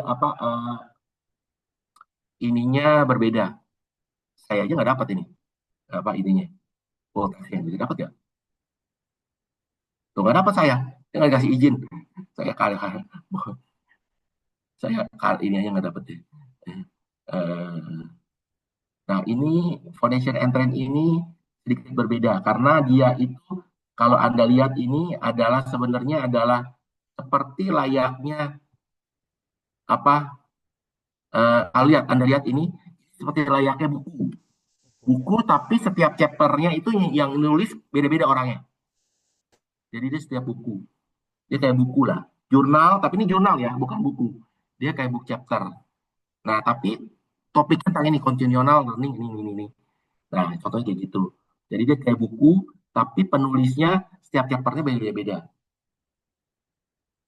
Ya, jadi itu sedikit berbeda lah. Ini tipe tipe jurnal yang berbeda sekali. Ya banyak jurnal ternyata saya juga baru tahu ini. Ya, saya baru kenal karena biasanya kan jurnal yang kalau ada yang standarnya pasti ada abstrak segala macam. Kalau ini berbeda. Ini udah kayak buku. Jadi dia kayak buku chapter. Jadi dia, ini lihat ini. Ini setiap chapternya kayak gini kayak buku. Jadi ini Anda lihat ini satu isunya. Ini kayak ini ada introduction, ada chapter ininya setiap chapternya, sub chapter seperti ini. Nah, Anda lihat seperti buku, benar-benar seperti buku dan penulisnya ini tetap ada proses review segala macam tetap ada. Ya, berbeda. Ini tipe yang berbeda. Ya, jadi uniknya saya juga baru tahu itu saya baru kenal karena ternyata di dunia ini banyak sekali tipe-tipe jurnal, tapi itu jurnal ya karena itu udah Q1 tapi ya high, very high, I think. Gitu. Ada lagi pertanyaan dari sini? Silakan Bapak Ibu. Iya, terima kasih Pak Irwan. Suara saya terdengar? Ya. Apakah suara saya terdengar? Oke, menarik.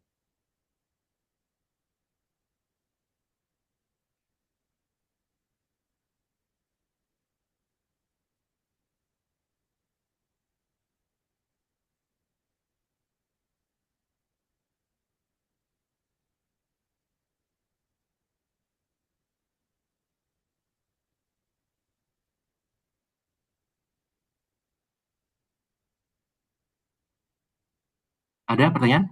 Belum? Oh iya ada. Bu Freta. Terima kasih saya ingin bertanya kembali lihat kembali untuk spesialis itu seperti dan ini ada dibuka kalau paper pertengahan yang paper untuk mengikuti konferen. Nah, oke. Oke.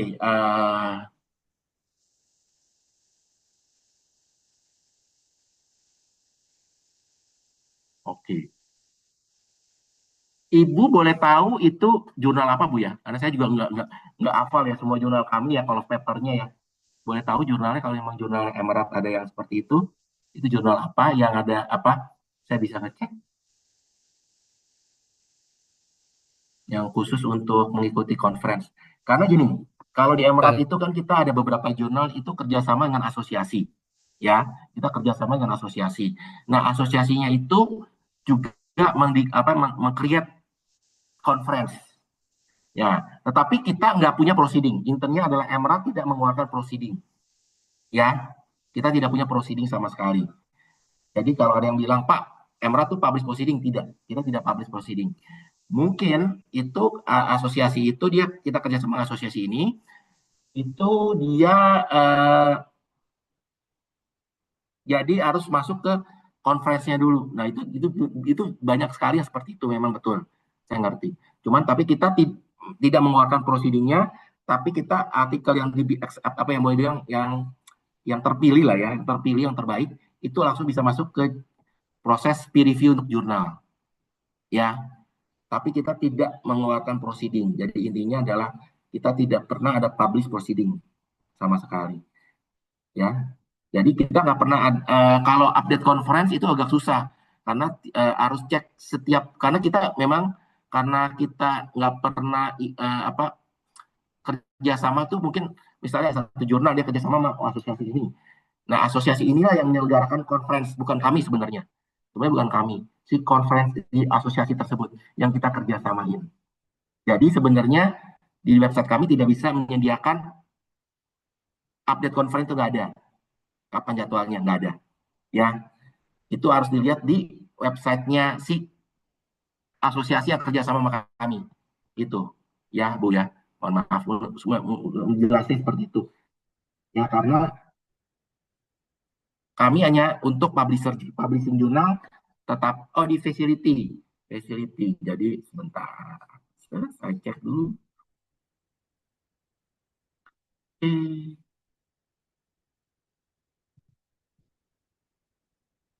Ibu teknik sipil atau apa Ibu?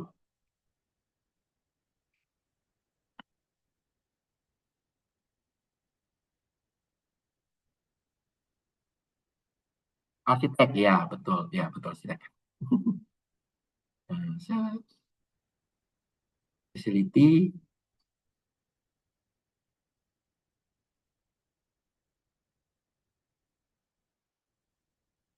Oke, kita lihat kode call papernya.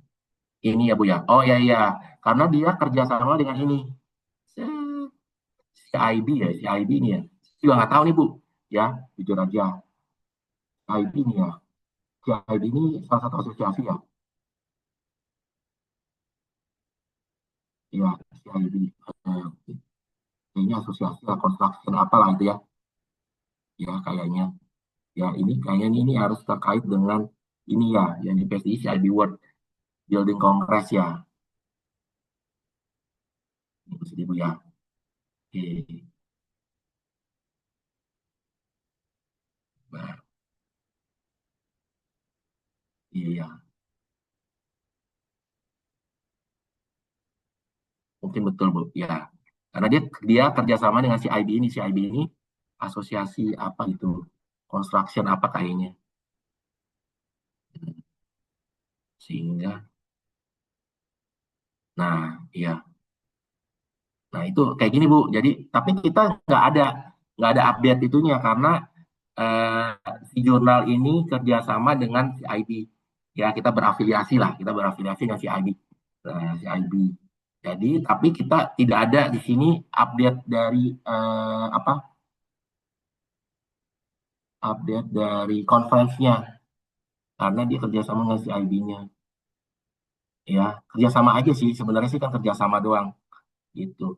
Ini pun kok editornya pun dari Hong Kong Polytechnic sama Texas A&M. Editornya dari Camptown Facility. Ini juga banyak orang yang bisa masuk sini. Saya sering lihat kok orang-orang Indonesia masuk ke sini. Ya.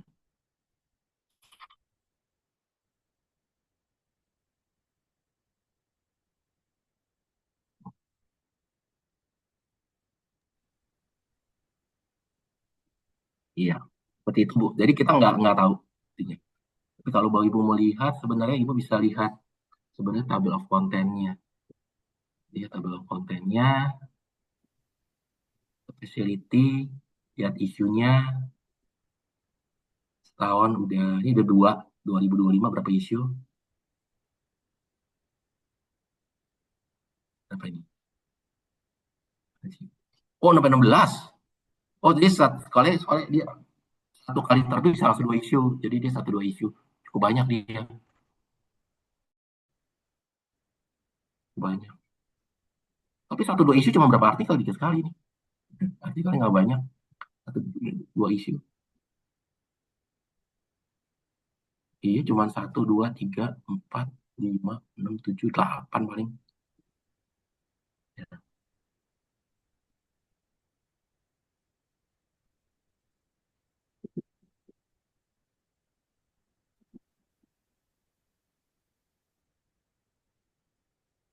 Ini lumayan tinggi. Ya. Ternyata juga lumayan tinggi. Lumayan. Ya. Oke. Oke. Bisa dimengerti Bu ya jawabannya. Oke, ada lagi pertanyaan dari sini? Silakan Bapak Ibu jika ada yang mau sharing juga gitu. Karena kan ini kita sudah mengetahui ya ternyata dari Emerald juga bisa menyediakan memfasilitasi kita bisa untuk publish jurnal gitu ya. Jadi mungkin mungkin di Bu Preta juga ke fasilitas tadi dari Bapak Ibu yang lain juga ada hal yang ingin ditanyakan. Oke, Bang.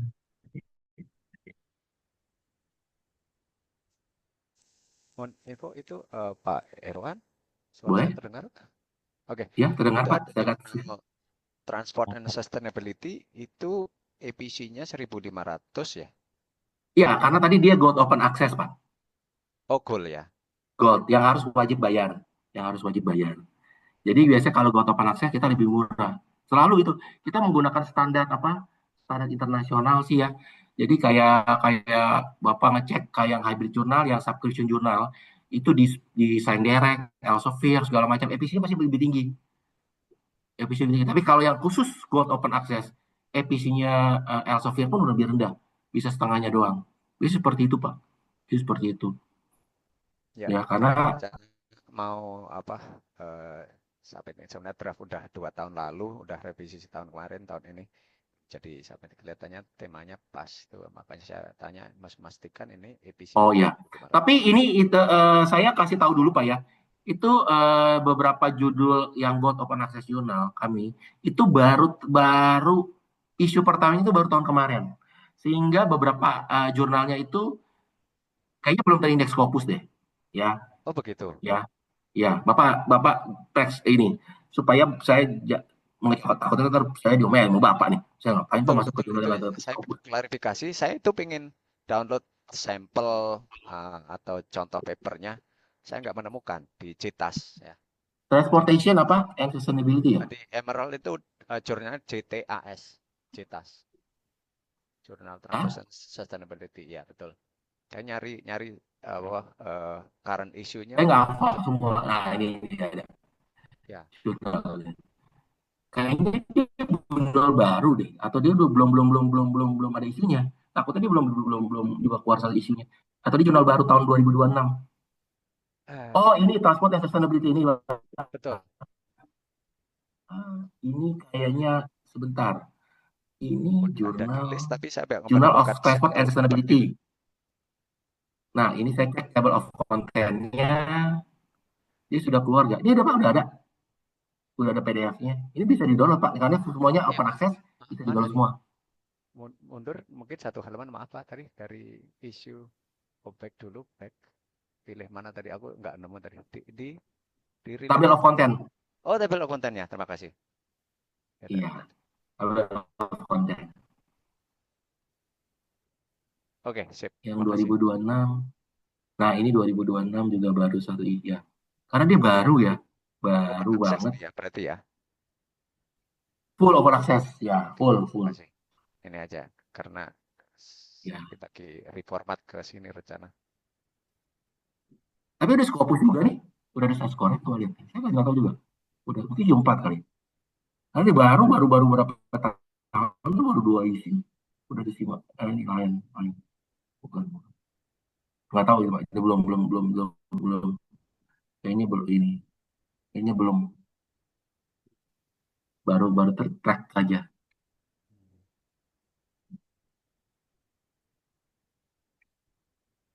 Tuh.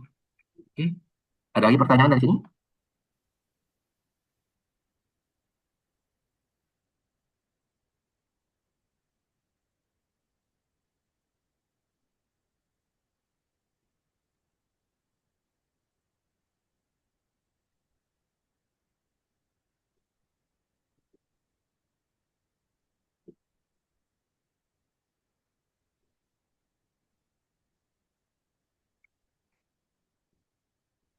Ada lagi Bapak Ibu yang mau Saya ingin share bertanya, lagi? Ya, silakan Pak. Ya. Dengan Mbak Biu siapa? kalau Bu Karen, Bu Herin.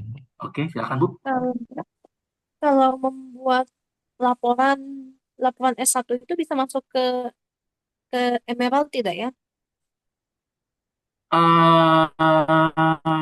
Sebenarnya yang penting itu Ibu ini ya, hasil riset apapun itu sebenarnya bisa ya.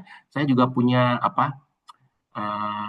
Punya ada artikel itu sebenarnya hasil dari skripsi dari S1 ya. Tapi dia kerjasama dengan apa pembimbingnya ya, kerjasama dengan pembimbingnya untuk publish di jurnal internasional. Masuk ke Emerald juga loh. Ya, saya pernah ketemu gitu. Jadi dia mahasiswa S1, dia hasil skripsinya itu bisa. Tapi memang harus mengikuti standar kami.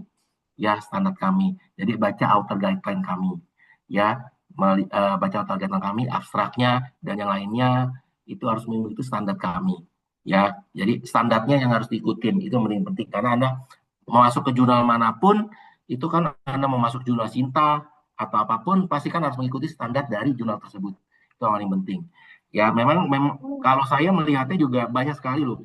Jadi bukan hanya kan banyak orang melihatnya bahwa biasanya itu kalau untuk masuk ke jurnal internasional untuk yang disertasi nggak juga. Saya juga pernah yang hasil dari skripsi mahasiswa S1, tesis S2 itu bisa asal eh, penelitiannya memang sangat bagus ya, sangat benar-benar trennya itu mengikuti tren yang saat ini ya, dan penelitiannya bagus itu pasti bisa masuk juga ke jurnal internasional, itu pasti bisa juga ya, itu bisa ya, jangan khawatir, tapi memang mungkin mahasiswa S1 perlu bimbingan. Nah, bimbingannya adalah dosennya, jadi dosennya yang banyak bantuin ya, apalagi kalau apa karena dosennya punya pengalaman lah masuk ke jurnal internasional ya. Tapi penelitiannya yang waktunya yang paling banyak adalah si mahasiswanya. Kan ya Mau jadi gitu. tanya juga. Contohnya saya, contohnya saya menulis dalam format yang UMN. Kalau mau publish ke internasional, apa saya perlu ganti format, ganti bahasa, jadi format mereka? Iya, betul Bu, betul. Hmm. Jadi karena kita semuanya bahasa bahasa Inggris, menggunakan format bahasa Inggris, jadi Bapak Ibu harus baca author guideline-nya. Minimal adalah Ibu tadi saya katakan adalah download saja satu artikel atau beberapa artikel kami untuk mencoba melihat struktur penulisan kami ya, masuk ke jurnal mana. Itu Bapak Ibu bisa lihat topiknya apa, lalu bisa sesuaikan nanti kita bisa lalu download beberapa artikelnya yang sesuai ya. Lalu kita dari situ bisa ketahuan lah Bapak Ibu bisa mengikuti dari author guideline-nya. Oke. Ini Pak Pak Yusuf Iwan boleh menambahkan Pak Iwan. boleh? Eh, Mohon maaf tadi yang bertanya itu dosen atau mahasiswa ya?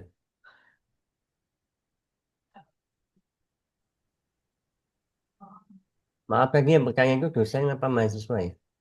Mahasiswa. Oh, logikanya dapat. Ya, ya, ya. Oke. Jadi bukan dosen, Pak. Karena kalau dosen, saya kira hati-hati untuk dosen.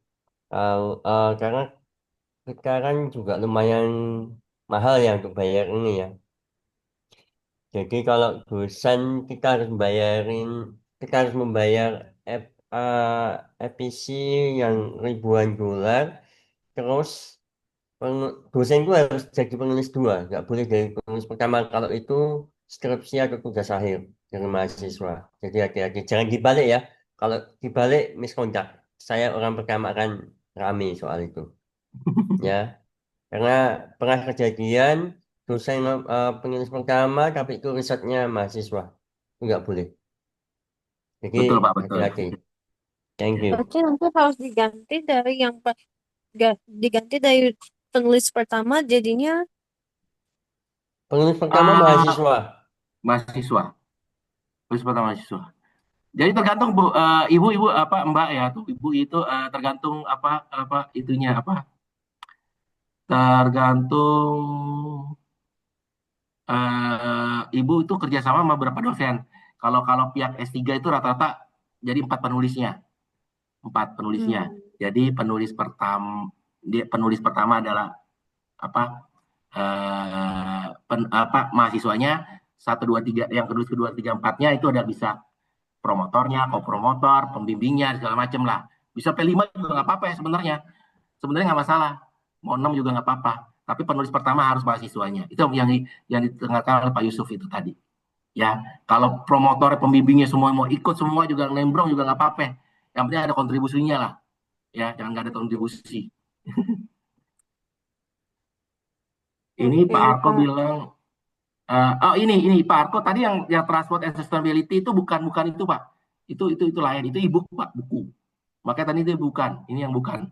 Yang ini bukan. Makanya ini bukan skop. Ini book chapter. Yang ini book e-book ya. Book chapter yang Trilex Scopus. Makanya itu baru 2018 terakhir dia. Ini bukan. Kalau yang tadi jurnal tadi itu baru banget Pak 2025 baru publish, baru apa isu pertamanya, volume pertamanya. Jadi saya rasa belum Trilex Scopus lah. Ya. Kalau tadi kan Journal of Transport and Sustainability ya. Journal of Transport and Sustainability. Kalau Transport and Sustainability ini itu book chapter. Kalau Bapak Ibu itu book chapter.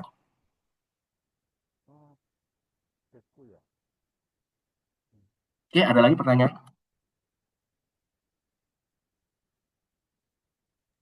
Aywan, saya ingin bertanya, tapi nggak tahu nih Bapak bisa menjawab apa enggak. Karena kalau saya lihat kan memang Emerald fokusnya ke ekonomi, engineering pun tidak, not even engineering gitu ya. Eh, Sejarahnya kenapa ya Pak Emerald banyak mempublish di bidang ekonomi dan yang dekat dengan itu ya, oke facility dan sebagainya. Tapi kenapa Iya. dia tidak mengembangkan keilmuan yang lain misalnya? Oke, terima Contohnya kasih seni Pak. desain atau apa yang Bisa. kadang sekarang punya pengaruh besar pada ekonomi karena apa? Bagaimana seni dan desain itu kan akhirnya menjadi komoditi juga kan. Terima kasih Pak Iwan. Iya, terima kasih juga Pak. Sebenarnya adalah kalau Emerald itu adalah kalau Bapak lihat sejarahnya kita baru didirikan tahun 67. Kalau itu memang kelihatan tua ya 60 tahun. Tapi sebenarnya kalau dibandingkan publisher-publisher lain di dunia yang besar-besar ya, kayak Elsevier itu udah ratusan tahun Pak usianya. Kita itu masih terbilang muda. Ya, masih baru lah. Ya, yang lain kayak Springer itu udah ratusan tahun dan yang lainnya. Nah, kita memang setiap publisher itu pasti punya ciri khas masing-masing. Ya, kita memang kenapa? Karena pendiri kami adalah adalah dosen. Dulunya dosen. Ya, dosen di salah satu universitas di Universitas Bradford. Ya, dia punya satu jurnal namanya Management Decision. Sampai saat ini masih ada itu jurnal masuk ke kami Management Decision. Itu salah satu jurnal yang paling top juga di dunia untuk bidang manajemen strategik. Ya, dari situlah karena dia dosen ekonomi ya lebih banyak ekonomi gitu Pak. Ya, tapi memang sekarang kita sudah banyak akuisisi. Kayak tadi kita akuisisi Now Publishing yang Foundation and Trend lebih ke arah computer science. Lebih ke arah computer science. Itu pun memang ada juga desainnya, tapi desain komunikasi visual yang ada hubungannya dengan komputer gitu. Itu kita sudah kita juga ada lagi yang teknik sipil sama arsitektur. Kita juga akuisisi namanya ICE Institute of Civil Engineering. Jadi sekarang kita banyak sekali mengakuisisi beberapa publisher-publisher yang core-nya itu bukan ekonomi malah. Core-nya itu adalah bidang yang lain. Tapi memang kita memang karena kekuatan kami itu orang ekonomi itu ya, orang ekonomi tahu kami, bahkan mengenal kami itu namanya kalau orang kuliah di luar negeri tahunya kami itu Emerald Insight, Emerald Insight. Karena website kami itu Emerald Insight gitu. Jadi sejarahnya itu sebenarnya adalah memang pendiri kami itu orang ekonomi, profesor ekonomi lah. Di salah satu perguruan tinggi dia punya jurnal, lalu dia memisahkan jurnal yang dia kelola, bikin publisher. Jadi publisher kami ya set jadi langsung jadi bisa punya sekarang 300 jurnal. Tapi memang 300 jurnal itu sedikit sekali karena dibandingin publisher-publisher lainnya, yang besar lainnya, itu 3.000 jurnal. Kayak Science Direct, Elsevier, Springer, itu 3.000 jurnal, Pak. Kita turun 300. Makanya itu kita secara apa? Karena 300 itu kita belum punya spesifikasi apa ya, boleh dibilang bisa mencakup seluruh bidang ilmu. Sulit gitu. Ya, seluruh bidang ilmunya sulit. Karena baru 300. Ya, kalau mau ditambah yang akuisisi itu pun nggak sampai 400-an juga. Jauh dibandingkan yang tadi publisher-publisher yang saya sebutkan tadi ya. Itu udah ribuan semua jurnalnya. Jadi dia cakupan bidang ilmunya pasti lebih banyak. Itu pasti. Karena mereka juga sebelumnya juga mereka besar itu pun karena akuisisi sebenarnya. Mereka ngambil nyamplok. Sama lah Pak, kayak Facebook juga kan nyamplok Instagram, itulah. Jadi besar lah, itu jadi bikin grup namanya Meta, nyamplok WhatsApp gitu, jadi besar. Jadi kita mau jadi besar seperti mereka yang nyamplok juga nantinya, nyamplok bisa besar kecil lah, gitu yang independen gitu. Gitu. Tunggu Pak, tanggal mainnya Pak, mungkin Emerald akan bisa masuk ke bagian desain, gitu ya Pak. Mungkin bisa, Waduh, thank you, Pak. iya, gitu. Karena kita masih kecil Pak. Ya kalau dibilang tadi saya bilang, biarpun umurnya udah tua, umurnya sebenarnya nggak tua. Kalau untuk publisher tuh umurnya kita sangat muda.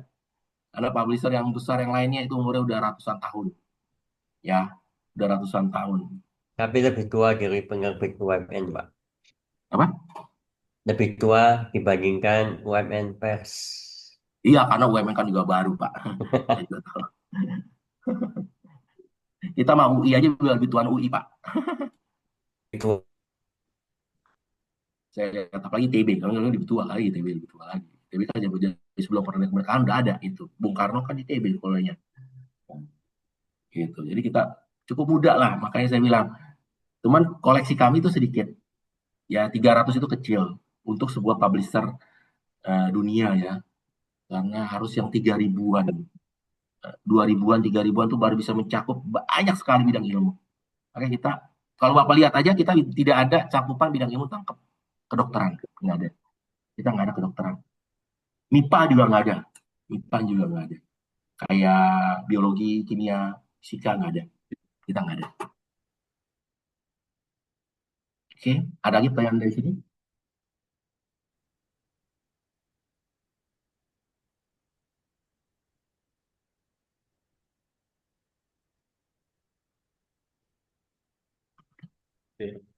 Sudah. Oke. Eh, baik. Terima kasih banyak Pak Iwan. Terus tadi juga ada Pak Yusuf, Pak Arko, Bu Freta atas pertanyaannya. Sama tadi Mbak Karin ya. Jadi memang sepertinya juga bisa dijadikan pertimbangan bagi teman-teman yang ada di BUMN gitu ya Pak ya. Untuk kita mulai ya, mulai untuk bisa coba ya. Untuk Maaf ya, saya minum dulu ya, aus banget saya. Yang puasa oh jangan iya, lihat ya. silakan. Saya. Ya, ya kita coba ya. Tadi kan sudah disampaikan Pak Irwan juga ya, kayak misalkan ternyata ada beberapa hal yang perlu kita perhatikan ya, terutama untuk kita mau coba submit pertama gitu ya. Terutama untuk kesesuaian pada fokus and scope, manuskrip, kemudian juga harus diperkuat dengan cover letter gitu. Nah mungkin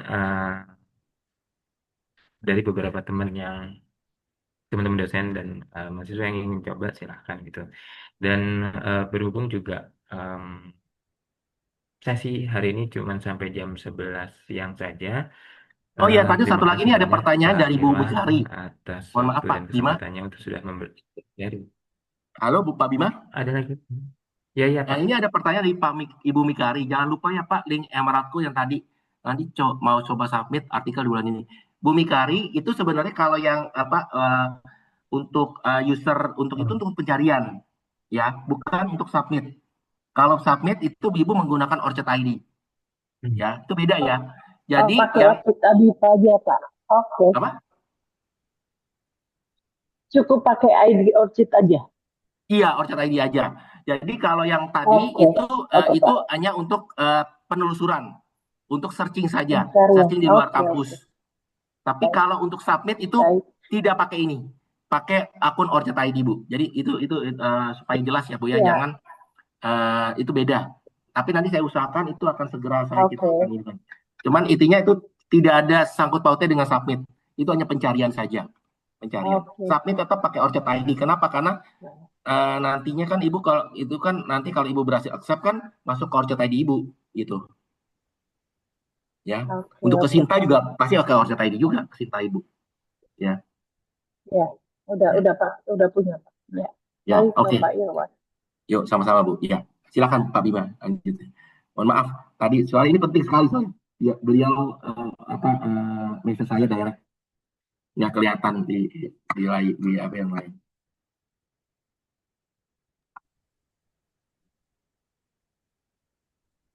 Ya. Jangan lupa Bapak Ibu untuk bisa mengisi link presensi yang ada di kolom chat.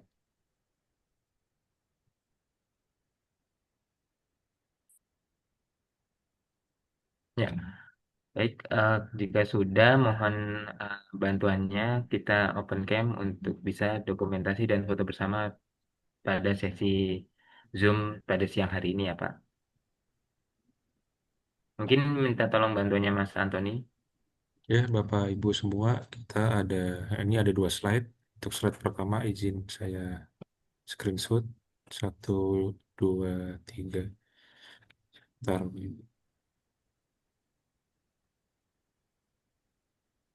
Kalau untuk yang slide kedua 1, 2, 3. Ya, sudah Bapak Ibu semua, terima kasih. Mas Bima, Mbak Orisa, ini presensinya Ya, kenapa Pak kok judulnya beda ya? Oh, Attack Group UMN.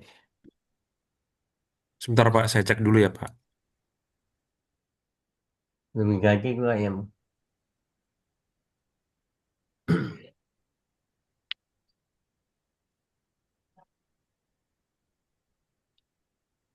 Yang bagian bawah ya Mas ya, yang Ya, secara umum memberikan rating pada oke. kekuasaan sosialisasi Attack Group UMN. Oke, baik Pak. Nah, tidak salah. Oke, thank you.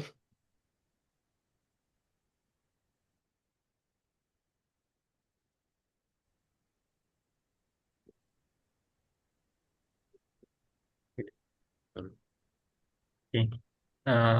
Baik, terima kasih Bapak Ibu. Sedikit pesan juga bahwa nanti tanggal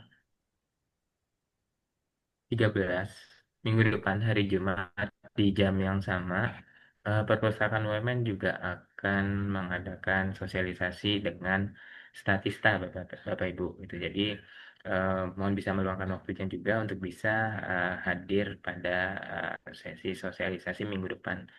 Untuk sesi pada siang hari ini, saya ucapkan terima kasih sekali lagi ke Pak Irwan. Terima kasih sudah bergabung, Bapak Ibu dosen juga sudah berkenan hadir pada sesi siang ini. Ditunggu untuk minggu depan ya Bapak Ibu. Ya, terima kasih, acara saya tutup. Selamat siang dan selamat menjalankan kegiatan lagi. Ya, terima kasih Bapak Ibu. Terima kasih. Mohon Terima maaf kasih. atas kesalahan ya. Terima kasih Terima Bapak Ibu. kasih. Terima kasih Pak kasih, Pak Irwan. Terima Irwan. kasih Bapak Ibu. Terima kasih. Terima Teman-teman kasih, mahasiswa. Pak. Sampai ketemu minggu depan ya. Hari Jumat di jam yang sama. Ngapain Mbak?